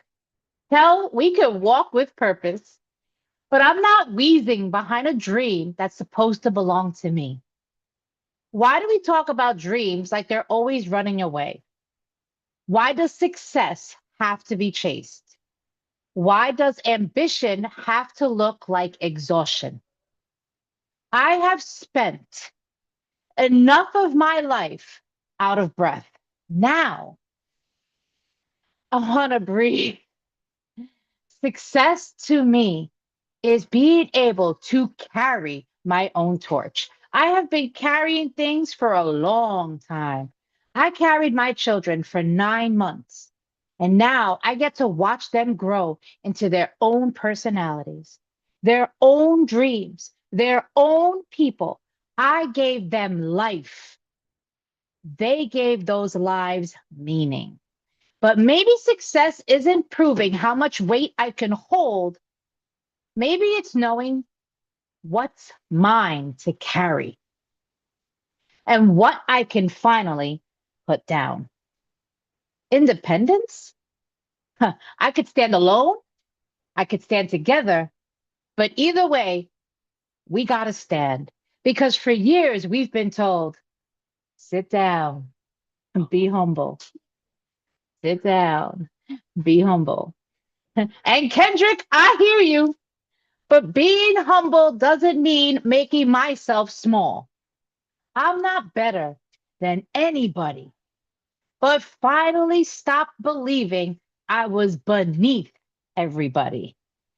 So I stand, not over you, not under you, beside you, on my own 2 feet, without constantly worrying about my next move. And then there's stability. Breathe. I can breathe. But our people know those words always don't come so easy. I can't breathe. Forced to exchange obedience for life, our voices for safety, our light for someone else's darkness, as if breathing was something we had to earn. But I want to breathe without losing my breath. I want to fill my lungs with freedom and exhale oppression. I want to know I've done all I can do and feel safe in the space where I stand. Safe enough to stop calculating. Safe enough to stop preparing for the next move. Safe enough to stop chasing. Safe enough to just breathe. So, no, I'm not chasing the horizon. I'm carrying what belongs to me. I'm standing where I belong, and I'm breathing like the air was always mine. So, if you're asking me, what am I chasing now? Nothing. I'm learning to stop chasing, carry, stand, and breathe. Poem. That's just money. Unmute yourself. Give it up for Angelina. Yes, I love that. One of the previous versions was that, what you said. And my previous version was what you delivered. So, me, Lady K, were you looking through my window again this morning? I was. I thought I saw some. Was that you and Jesse too? Checking out in between my eyes. I see Like, y'all. hey, I how you see doing? y'all. 3 card poet and shit. I see y'all. I see you. I see you. Mhm, I see you. Yeah, I really love this poem because, taken as a whole, that's what you're doing. You question the whole value system. You just stand up and you say, this whole system of values is just aberrant and counterproductive and mhm, causes illness. I mean, the whole thing about like goals are a hunt or a competition. The golden line about why does ambition have to look like exhaustion? Oh, I need that on a billboard up and down the West Side Highway here, please.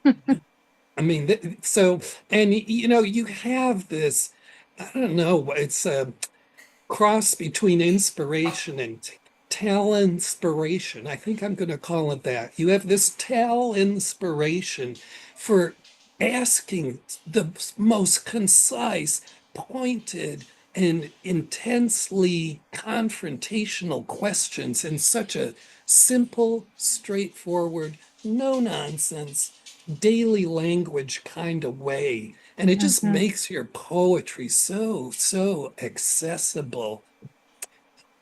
Yes. Thank you. And I love that. I love that Naomi pointed out my inhaler flex. Elemental, you were so stuck on me talking about being fat and old. You missed me taking the puff of my inhaler. That shit I was did miss just. the inhaler. I'm sorry, I missed the inhaler because that shit was hilarious. That shit was hilarious. She said, "I ain't chasing shit." Oh, that shit was hilarious, man. Like, and listen, that's to me, that's one of the hardest things to do in poetry, right? I've been writing for a long time, and one thing that I have yet to master is a comedic element in my poems, right? Like, how can you just you're talking about something very serious, and then all of a sudden everybody breaks out in laughter because what you said. That is genius, really. And you started it that way, right? And I just saw it coming. I'm like, oh God, is she gonna do it? She said, baby, I'm old. I'm fat. I got asthma. That's just hilarious, right? But when you set it up like that, it makes the punchline take all the air out of your lungs, right? That's the beautiful part about that poetic device, right? Um, it's just really, really dope. Ambition looks like exhaustion. Being able to carry my own torch. Um, you said you gave them life, but they gave those lives meaning. Um, sit down. Be humble. Sit down. Being humble doesn't mean making myself small, right? Um, Using our light for someone else's darkness, like that's just really, really dope. Really, really dope. I love the position that you started with this poem and how you delivered it all the way through. Really, really dope work. Really, really dope work. Time in the library is very well spent. Appreciate you for sitting in the library too. Like I don't know if people still do that shit, but yo, that's just money, man. Real, thank you for that. All right, let's keep it going. We have five more on the guaranteed list and one so far on the good luck round. Coming up next, this gentleman just works, man. Every time I hear him, he just keeps getting better and better and better. What I love about artists like this cat is they work on it religiously. Every time we hear him, he has a new poem, he has something else, and he's exploring different ranges of his poetry. I always look forward to hearing from him. The one and only Principe in the building. Come on, man, let these folks know where they can find you. Great to see you as always. Please, take it away. I stumbled into the latter days of summer, wondering, wondering if a feature remains of a fiction right intact. 2026 with a teacher offering free lessons that nothing happens the way it should, killing the ego in the process. I learned on these road of ropes. I'm financially twisted, learning to help myself more as well. Free versing all this before I took the biggest risk, moving from home. That makes me a late bloomer, rising out of summer. And I'll be one more. This poem is titled A Reflection of Myself. No longer have cataracts because I see myself now. Seeing the streetlight lit path as far as my heart reaches, a place where my writing meets precision head on, and with my head is on, basically more focused, more disciplined, because I'm a marionetta and my impulses are the strings, always pulling me along a whispering road. Underneath those cataracts, this is what I see. Thank you. I told y'all this cat just works. Unmute yourself. Give it up for Principe. I haven't seen you on here in a hot minute. You need to start coming back more frequently. Thanks. That was wonderful. Good job, though. Good job. Thank you. I really love that first poem. It was so like a koan, about just the metaphor of the last line really said it all about uh, being a late bloomer and at the end of the summer. So this metaphor about being a poet, being a flower, it just really worked. It was so concise and so specific, and that it was just a beautiful image that to kind of hang up in front of the listener. Really like that. It's kind of the poetic version of smelling the flowers, you might say.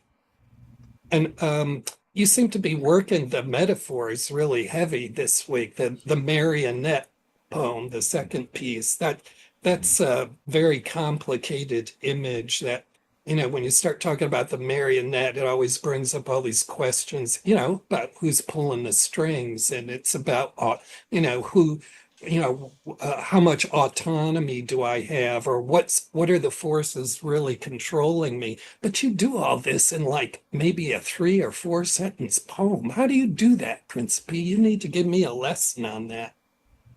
For sure, right? Right? Like, yo, it's just you pack so much into this, right? I love that the marionette aspect, right? Because the poem was called a reflection of myself, right? And so when you look at that, you really are asking that question, right? Like, who is really pulling the strings here? Because maybe you don't feel like you have control, and just diving into that aspect itself is difficult.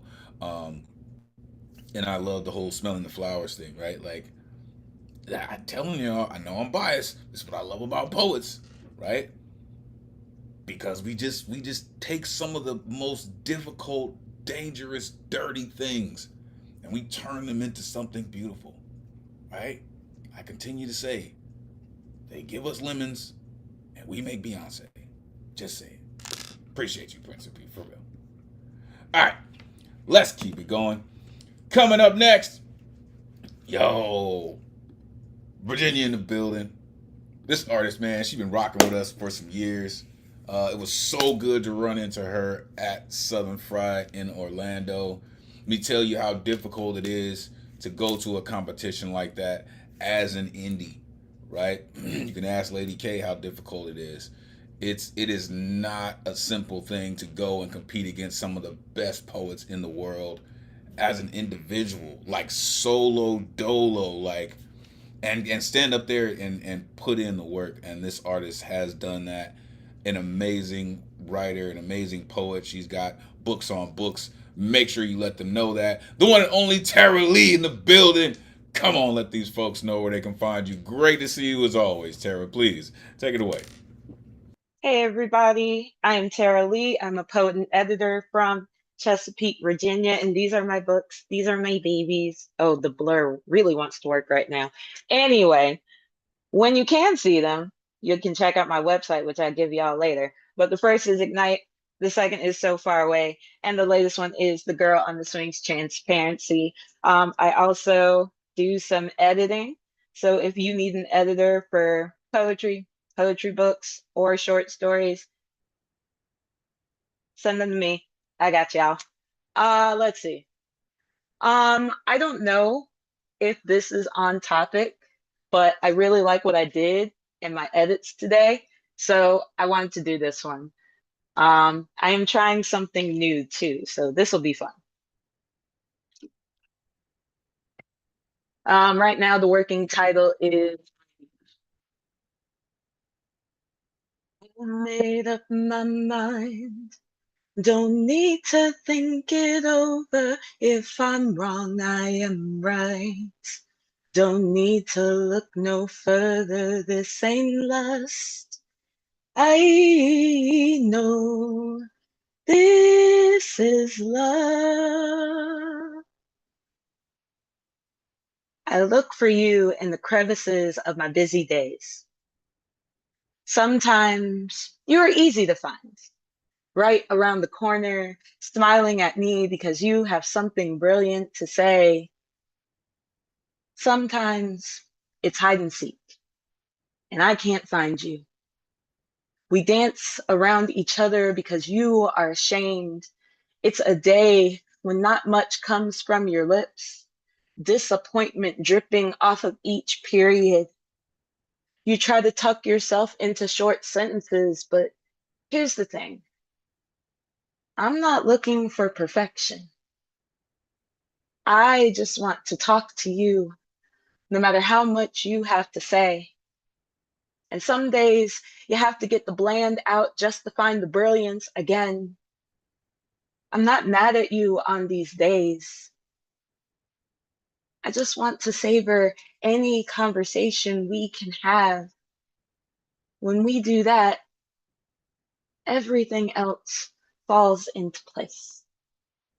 Thank you, everyone. If you want more from me, I know that was short. So if you want more from me, check out TerraLeigh.com. That is TerraLeigh.com. Once again, TerraLeigh.com. Thanks, everyone.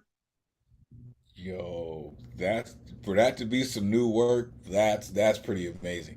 Unmute yourself. Give it up for Tara Lee. Apparently, that was amazing. I loved it. I love Thank that so you. much. Beautiful, beautiful. Yeah, when I I, need to reassure somebody, I'm going to come to you for advice about how to do that. It's a really beautiful poem about, the dynamic of relationship and dealing with what the other person sometimes thinks it is necessary to provide you with when you're just really in love with just what they are. It's like, need to be perfect, just be you. That's what people say here when people get self-conscious. It's the only thing people expect from anybody who comes here is just be yourself. And that's way more than adequate. That's such a nice poem. Thank you. I, For me, it was you starting off with this song, and I was not prepared for that. Like really, but that just set the tone for the whole thing.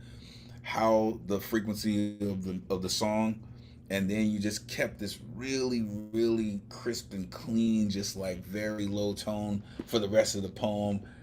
It's like, look, I tell folks sometimes, be careful with shit like that. You got to be careful when you say shit like that to people. All right, they'll mess around and believe you. Right? They'll be outside your house like, I just want to talk to you too, or you know, like you said, like savor any conversation we can have, right? Um, I love that you said I look for you in the crevices of my busy days, right? And it's just those moments, right, when things get so hectic that you're looking for a release valve. And when someone can be that for you, that is just an amazing space, an amazing feeling. The world can be chaotic, right? But you can check into something that just kind of reminds you, oh no, I got this. Beautiful work. I love the direction. Keep working on it because I want to hear more. Great work, Tara. Truly. All right, let's keep it going. Coming up next, yo, um, this gentleman comes through, right? And like, there's been a couple of times that he's come through, and he does what I call poetic flex, right? It's like, oh, I just happened to write this. I just wrote this today, or I just wrote this in the room. Um, you know, um, Prince said, I was dreaming when I wrote this. Forgive me if it goes too fast. Right? And that's what this poet does. You just like, oh, I'm sorry. If I just wrote it. So, but he's always super dope. He was a guest coach at the Slam Jam a few weeks ago. This cat just puts in work, man. Really dope. The one and only Isaac is me is here. Come on, let these folks know where they can find you. Great to see you as always. Please take it away. Yeah, man. What a beautiful night, man. It's every time it never fails. So if you guys want to follow me, I'm Isaac is me double underscore on Instagram. I'm gonna try to read off my phone. Could you hear me? Yeah. Okay. I You told me to man up. I didn't get it. I actually found it funny. Doesn't a man provide? Doesn't a man protect? You didn't provide for us. Well, you did when you were married to my mom, but after the divorce, the support was gone. I felt neglected. Every suggestion was actually criticism. I was an A student. I was the best. Every disappointment action I took came with, that's why I left your mother. Until I asked my mother what actually happened at the age 9 or 10. She told me what happened. My father prioritized his job more than his family. Don't get me wrong, providing for a wife and kids is important, but my mom worked too, so she spent time for us. So what's your excuse? My dad came from real poverty, so I guess he wanted to succeed so bad, even to spite his family. After a while, I didn't care to invest in the relationship. It was one sided anyway. The audacity, the entitlement, the irony. I had to give parental advice to my father, and it bothered me. How, as a boy, I had to raise myself. My grandfather helped, but he wasn't home. My mom had two jobs. I didn't have parental control. Now it makes sense why I feel all alone. Me time was all I know. Family gatherings bring anxiety. What are you up to? Why aren't you married? Being the oldest, I carried so much. I know where the bodies are buried. The generational curses would end with me. Even if it ends me, my dad treated child support like if it was optional. He gave whatever he gave. My mom filed for divorce, and to this day, when he talks about my mom, I can hear the pain. But why take it on his children? Couples separate every day. A woman who helped you become who you became, and this is how you repay her. What a shame. I was embarrassed to share your blood with you and to share your last name. As I got older, I would lash out in rage until I buried you mentally and emotionally after the court date. Fast forward, we speak here and there, but shit will never be the same. Never say never. Well, it's like set in stone like your grave. I guess the apple isn't far from the tree. I had to reset. The resentment towards my mom you have is what I have for you. How you treated your seeds. Him speaking to my other siblings like, why doesn't Isaac want anything to do with me? Why he doesn't call me? I'm his father. Well, I'm your son. And yes, communication is a two-way street, but we're both stubborn. So most of our conversations turn into confrontations. After it's said and done, it's more of a confirmation. Why I stay away. You've been a disappointment since I'm the oldest. I felt misunderstood. After they all grew up, they understand now the relationship me and my dad had. But I'll tell them if they ask. But even then, I held back because I thought over time you would change, and the only thing you would change was your mask you wore. Knowing how to communicate to get his way, changing and rephrase everything we would do or say. I cut him off and lived my life because in a heated argument he told me I wouldn't be anything without him, and it fueled me to get back into school and get multiple degrees, a concentration in psychology, to figure out me and why I am the way I am, identifying why I've been feeling all this time. I know this wasn't normal. I just couldn't find a word and put my finger on it. Dismissive, manipulation, gaslighting, triangulation. Thankful I got to address my issues, or I would have caught a body on my dad via strangulation. We are on speaking terms now, but we last months without speaking a word due to our conversations feeling like a therapy session on my end. He got some nerve being the victim and inviting me to his pity party, health declining, so he wants closeness, but it's suffocating. I just want him to get off me. Too little, too late. I'm grown now. He had decades to be a father. It is what it is. That baggage of pain went to a check bag that I carry on in baggage claim, but I'm starting to remove it off. I guess in a weird way, pain is familiar, sort of a trauma armor, but instead of protecting me, it's actually blocking my blessings. Boom. Yo, those are some of the hardest poems in the world to write. Unmute yourself. Give it up for Isaac. Is me. It's a beautiful piece. Damn. Man. Yeah, difficult poem, uh,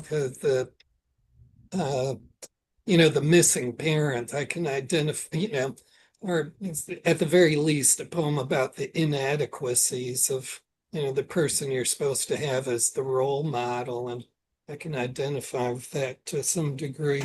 And I appreciate the vulnerability that, the position you're speaking from.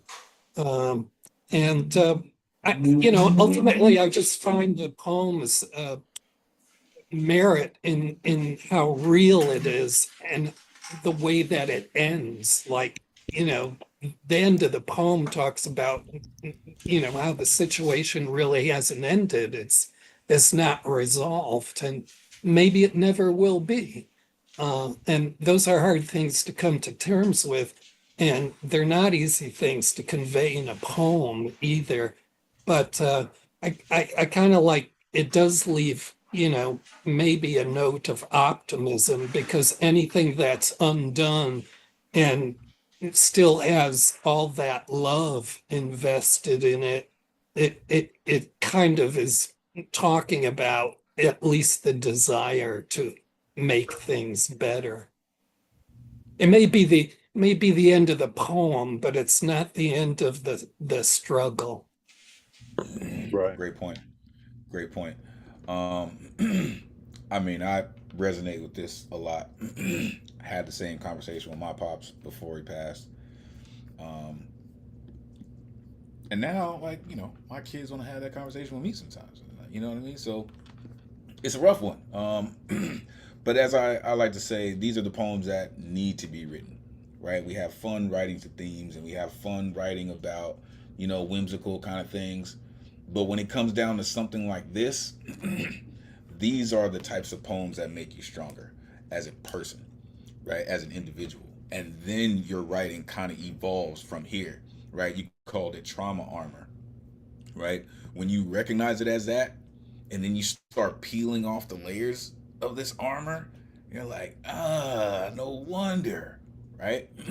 For the anime fans in the world, it's kind of like when Rock Lee took off his leg weights and he dropped them, and he's like, yes, finally. And then he moved and you couldn't see him, right? Because you evolve into something else. It's always difficult to approach a family member like this, especially your father. But I love how you said he was, he came up from basically nothing. And, it's something I had to learn too about being a provider compared to being there for your family, right? It's two different aspects, and everyone doesn't know how to separate those things, or, you know what I mean? Not just being a provider, but also everything that your family needs. So, and listen, big ups for you going to school and getting a psych degree so you can learn about yourself and have those conversations. That's, again, another damn flexer, but I love it. Appreciate you, man. Truly, truly. Great work. Great work. All right, let's keep it going. We have 3 more, and we're out of here. Coming up next, I have told this poet right here, she is the reason why I had to install seatbelts on this chair. Please keep your hands and feet inside the poem at all times. It may get violent. She had an incredible idea. Her and Lady K came up with this concept about kind of like the lost tapes, if you will, the poems that didn't get to see the light of day, right? I'm gonna have to rap with y'all about this because I'm kind of feeling this, right? But I'm trying to think of where, right? That's my only thing about it, is where we can share them. But I'm with it. Listen, the poems that didn't make it, right? Like, the second level, the bronze medal winner, the 4th place winner, you know what I mean? They're still in the race. They made it a race. But there's only one winner. So I really love that. This artist, she's just relentless with her writing, and I really love artists that are just relentless. They attack their poems from the best places, and like I said, please keep your hands and feet inside the poem at all times, because you're about to go on this ride. The one and only Jessie Marie in the building. Come on, let these folks know where they can find you. It's great to see you as always. Please take it away. It's good to be here. You guys know where to find me. You're Jessie Marie Poetry on Instagram. Let's get into this poem. We could talk afterwards. This is called The Fifth Bender. Everybody knows the 4. Water, earth, fire, air. That's the clean version. The chosen child, the glowing tattoos, but some of us met the elements in a house trying to survive itself. Air, one breath through a bad night. Water, an ocean behind the eyes without spilling. Earth became still enough, the room mistakes survival for obedience. And fire, when rage finally found oxygen. When the body said, if I don't burn, I disappear. Mine arrived feral, a child backed into a corner realizing the corner has become a weapon. And you want an avatar. Well, fine. A queer kid learning every room has weather, a body fluent in danger before the door opens. Call it trauma. I call it elemental literacy. Life kept leveling me up. Organizer. I bend empty rooms until strangers remember they belong. DJ. I put heartbeat under grief and watch shoulders come back online. Photographer. I bend light until somebody can see themselves. Pastor. I bent language toward heaven until somebody wanted to live. Poet. I bend pain until it speaks. Silence until it confesses. Rooms until truth has nowhere left to hide. I poured into people so expertly some mistook me for a source that could not empty. Even lovers, some needed me, angled one way to meet their own light, held the reflector, found the song, built the altar, made the room, but a life bender is still a body. 2019, mine stopped making blood. Years later, kidney, porcelain full of red evidence, pain folding me toward dirt. Then, the scene changes. The child in me stops surviving quietly. Eyes roll back, whole body lifts, light detonates behind my ribs in full avatar state. Not cute, not clean, and not marketable, levitating in the wreckage. Every version of me coming online at once. Water in my blood, earth in my bones, fire in my mouth, air in my chest, and light blowing out of me so violently darkness has to squint. And that's the fifth element. It's not hope, it's life. Life under pressure becoming visible because the avatar is not powerful only because they master elements. The avatar survives being a portal. A child asked to hold more chaos than a child should ever have to name. I know being the bridge. Everybody needs you lit. Nobody asks what carrying the voltage costs, but here I am. Still crackling, dragging this battered body toward the mic like it is the mouth of a storm, so no, I'm not here to restore balance. I've seen your balance. One child terrified, whole house quiet, one body bleeding, whole system comfortable. Keep it. I'm here to restore aliveness, put voltage in grief, call dead parts back by name, hand the kid I used to be a sky big enough to rise in. I'm the fifth bender.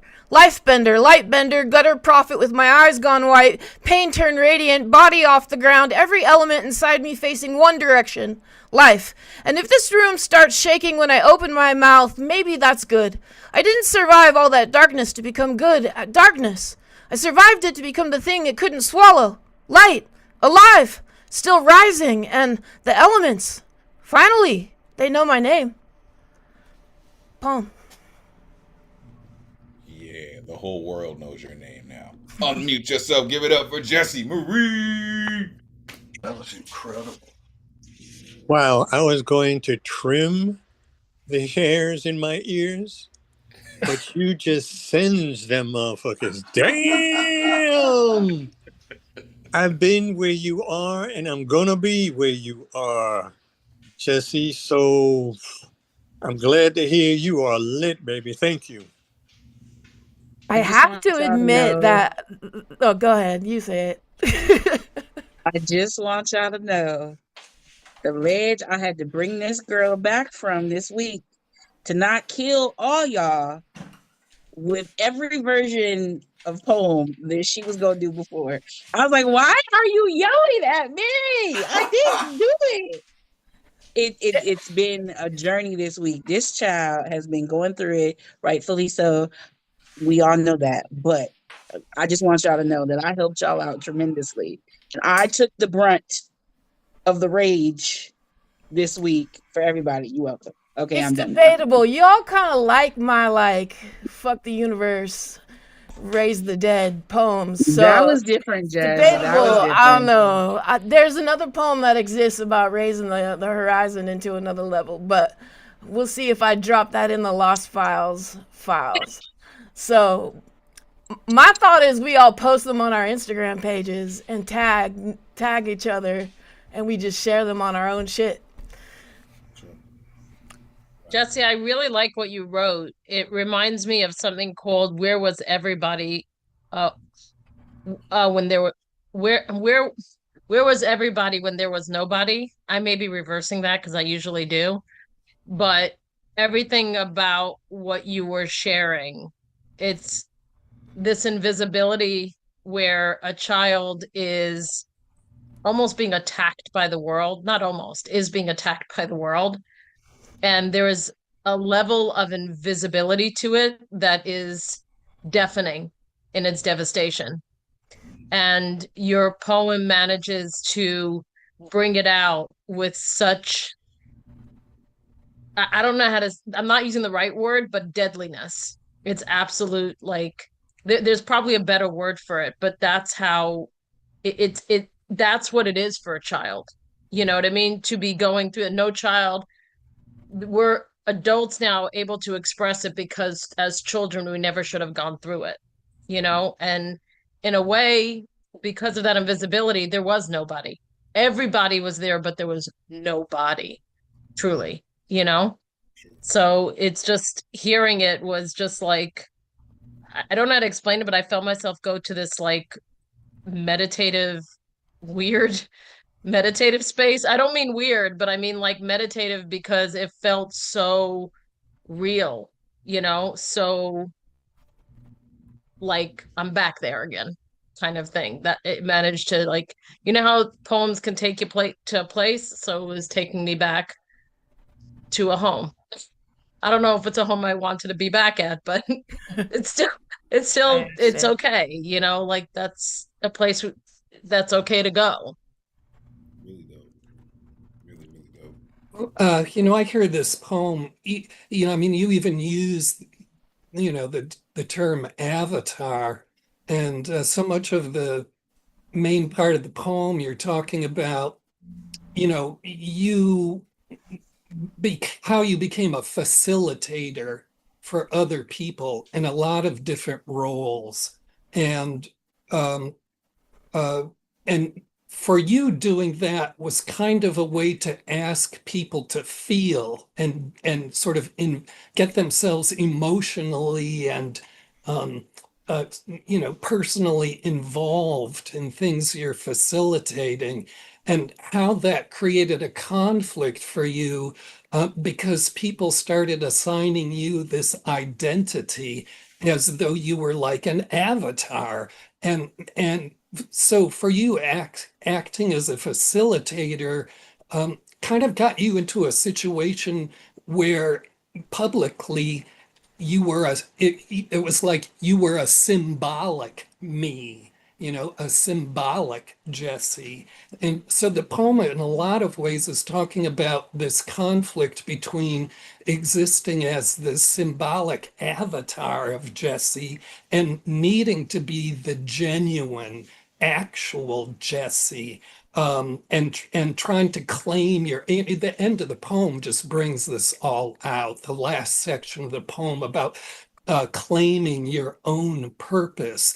And I think sort of the theme or the moral of the story is that a lot of times when we're um, acting as an avatar for people, as a symbolic person for people, we're in some ways not really doing them much of a service towards apprehending who we really are. And so this was a poem about self-affirmation and your journey there. And it's similar to talk, I think you sort of briefly get into talking about trauma there too. And, there's a lot of trauma being talked about in the poems this week. And I seem to have been aware in the past couple of weeks of quite a few people in these circles are in personal crises. I could just, we're all familiar with what's been going on with people we know from being here and other of these rooms. So it seems to be something that's really kind of peaking. But I just wanted to say, so much that can be said about trauma and trauma dumping, which kind of has a negative connotation. But, to me, doing trauma in poems, it just comes down to what's the motive for doing so, And one thing I really wanted to mention, the point I'm trying to make about trauma is to do a trauma poem, you are acting as an internal witness, right? It's your internal place of witness, and it crucially offers a place of refuge for you where you can work these things out. And we need to value trauma poems, at least for that. For sure. Not in a sense of trauma porn is what is referred to in certain spaces where people use it for a sympathy gathering space, right? Oh my God, look what I've been through. Give me love, right? Instead of using this trauma as a way to empower yourself, right? Again, like I said, matter cannot be created nor destroyed, just transformed. So you take this matter of fact of this trauma and you transform it into something that then people can use. And that's what this poem sounds like to me. Listen, I'm all here for the bender. I'm all here for it. All right. The last airbender, like I'm here for it. I saw images of a couple of things, right? The animated series and the newer adaptation for it. I have not seen the second season yet, but I intend to.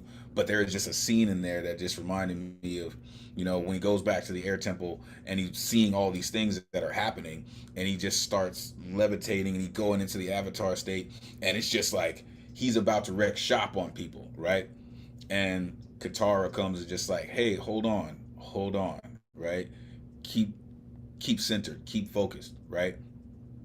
And I love just how you tied that together, because the avatar is someone who didn't want to be the avatar. He wanted to be himself. But then he had to protect the world. So it doesn't matter how much of a kid I want to be. It doesn't matter how much of these things I want to be. I have to be this. And this is my journey. That is just an amazing way to wrap into this poem. Plus, I'm gonna need you to get that shirt because that shit is hot. You called yourself a gutter prophet. That's just dope. I'm just saying. That's just dope as hell. Thank you, Jesse, for all that you do. This is just one of the dopest poems I've heard you rock. Really. So many lines in here. So many lines. So many lines. Really dope. And really dope idea about the lost poems, too. Thank you for that. All right. We have two more artists. I'm going to get out of here. Coming up next, you have heard his commentary this evening. He is the pillar of this community. He rocked with the founders. He is the only poet that I know that is published in the original Aloud anthology from the New Eureka Poets Cafe. He is just one of those dudes. He is our resident Gilgamesh. He is not an enigma. He is the enigma. The one and only Paul Skiff in the building. Come on, let these folks know where they can find you. Great to see you as always, Jedi Master. Please take it away. Oh, thanks for that build-up. Just going to read some cuts from a long poem, so it's all out of context, not really much on theme. The society that violently gives itself an attack of pictures disappeared in transparency, innocence too near to be anything but an embarrassing smell, naivete, the startled kiss that has rushed its skeleton from your neck to your anus, the sourceless rumor hit by the box office in pestilential distance of the future like a real-life event, the light hidden all around you. You have shoved yourself into the only way you can be seen, holding out your visionlessness like a hairy organ once dragged down that is now to be bitten by a camera. This is what you have shoved yourself into, you, the photophobe. You feel something, but is it the corpse mound? The cup full of burned matches? The natural law of color gets away deep in the specialized discipline on the lip slip edge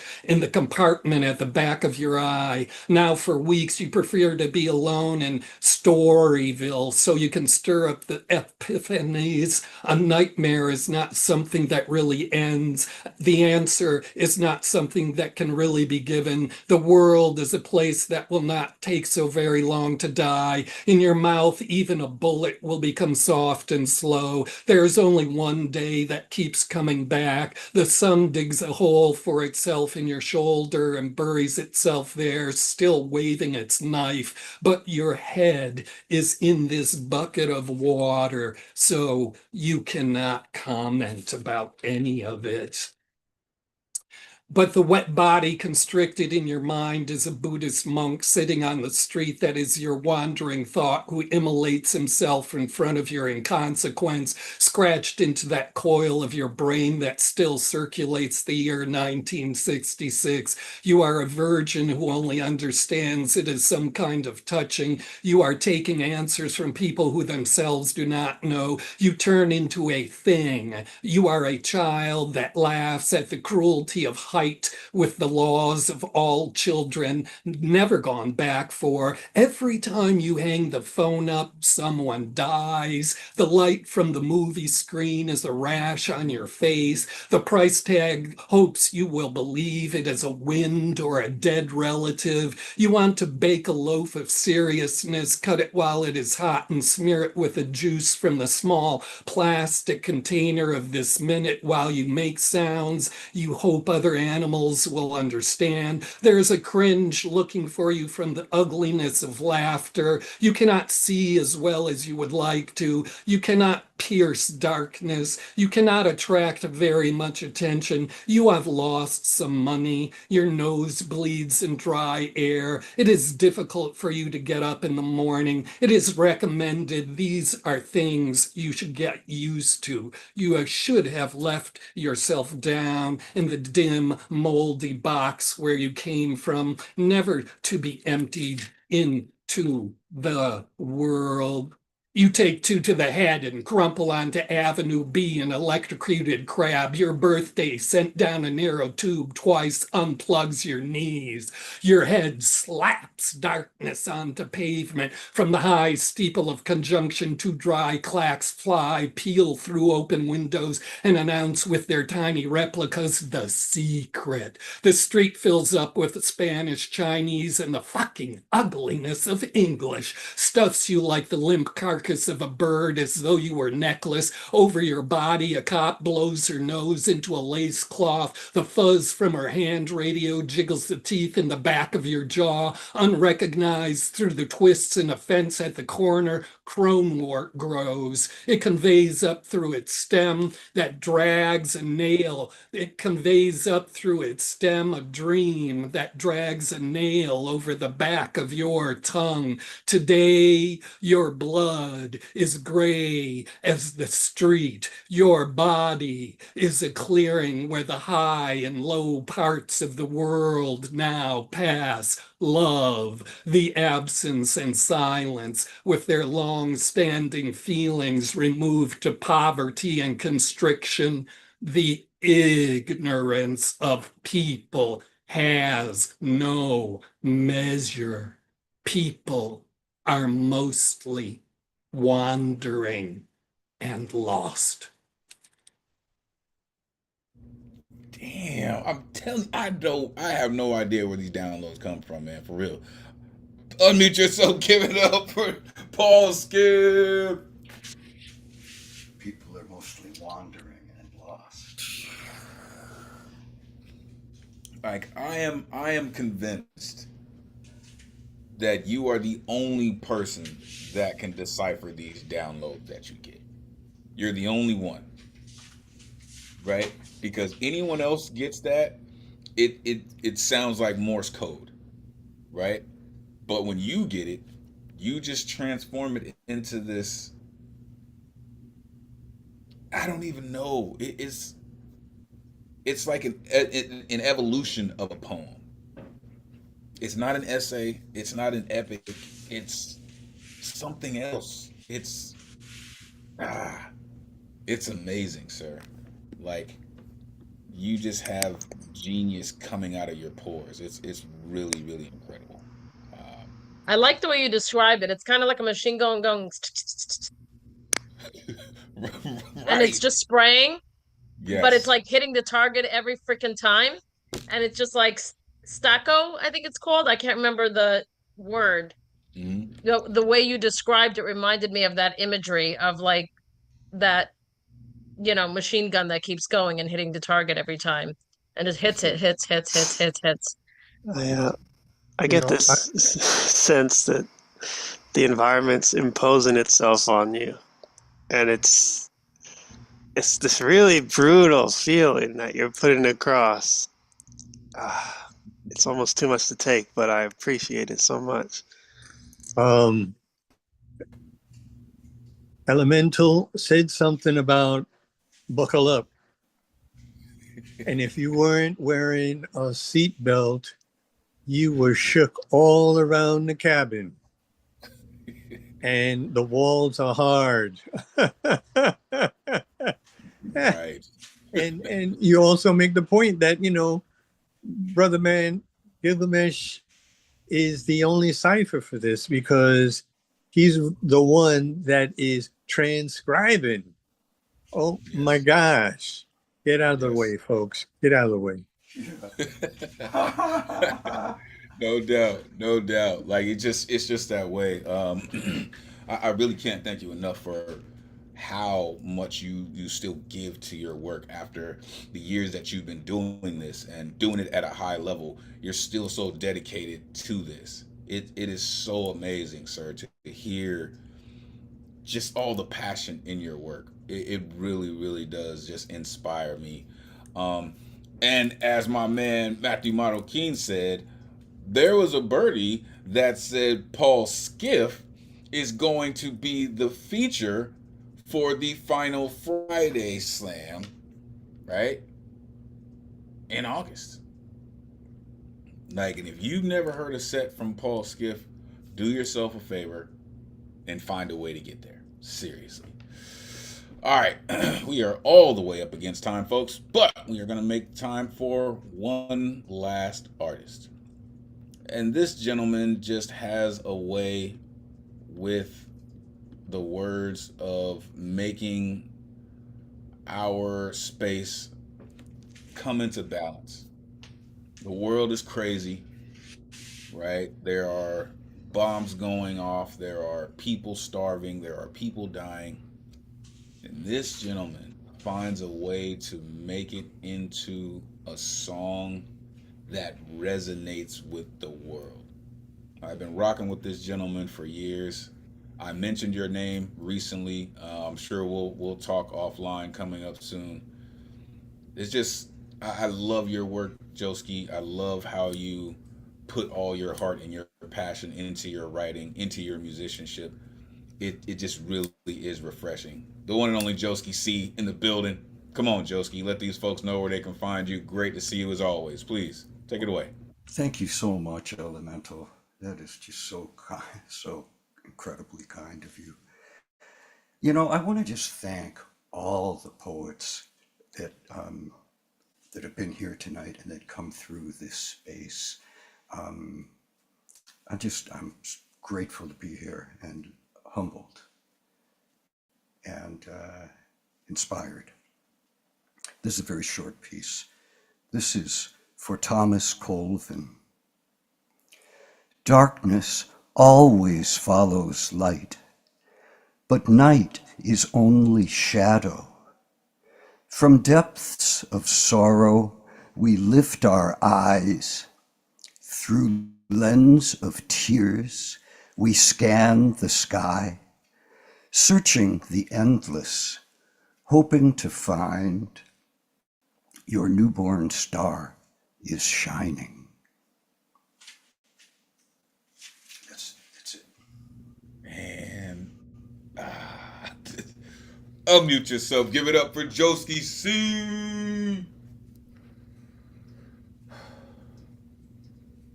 That was Yes. beautiful. Yeah, so appreciated. You are, I shouldn't be saying I'm speechless, but it's a rare passage from being the individual who has the feeling to being the person who can convey it to others the way you are able to do so, Joski. And I think you really delivered for everybody the kind of common feeling about that situation.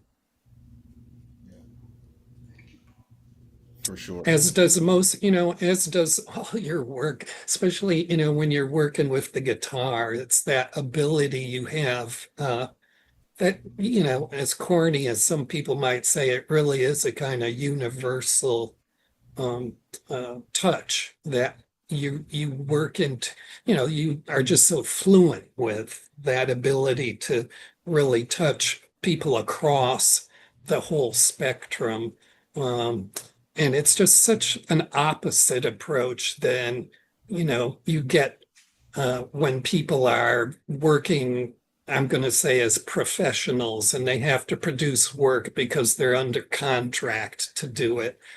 Here, people are the only contract people are under here is to their own soul and spirit, and you are just so fluent with it, and the imagery in the poem is just so poignant.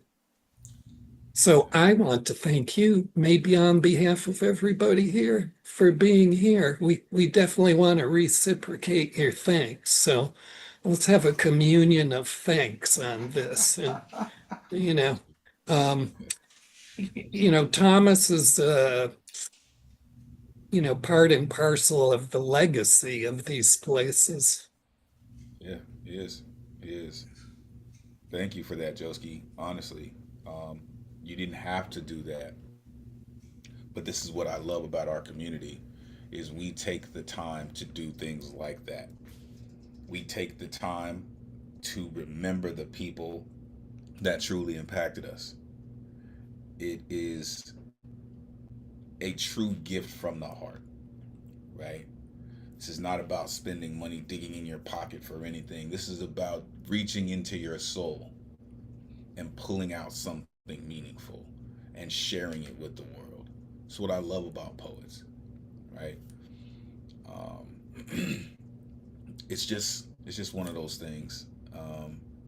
And that poem for me was kind of like a palate cleanser, a beautiful, perfect way to end the evening with just being in reverence and just being aware of being here, the people who are no longer here, the just the cycle of life and what it does to us and how it affects us all. Thank you, Joski. Thank you to everyone who touched the mic this evening, to the folks that still are in the room: Jedi Master, Joski C, Rivki, Jesse Marie, Naomi, Baba Ngoma, Ike Waltz, Alan Gary, Tierra Nicole, and Auntie April. Of course, to my man Matthew Marroquin. This has just been an incredible night. Really, I implore all of you to go back and watch the live stream, because this is just one of those nights. Everyone just brought their hearts, as you always do. Thank you so very much to everyone. It has been an amazing night. It's the best night of the week, right? But I'm biased, right? Jedi Master calls it Inferno night, and tonight was no different. Thank you all, truly. Please take care of yourselves and each other. We are going to end the night like this until we meet again. May this energy we conjured this evening supercharge the rest of your week. Take this power, inspire others, energize creativity, as we all hope to do through the spirits of Miguel Agarin. Your voice is appreciated, necessary, and always valuable in this space. Thank you for sharing it with us. Never forget, cowards get buried here, and we reclaim our strength through our fearlessness. On behalf of the greatest community in the world, it has truly been a pleasure spending Thursday night with y'all. Until next week, peace and blessings.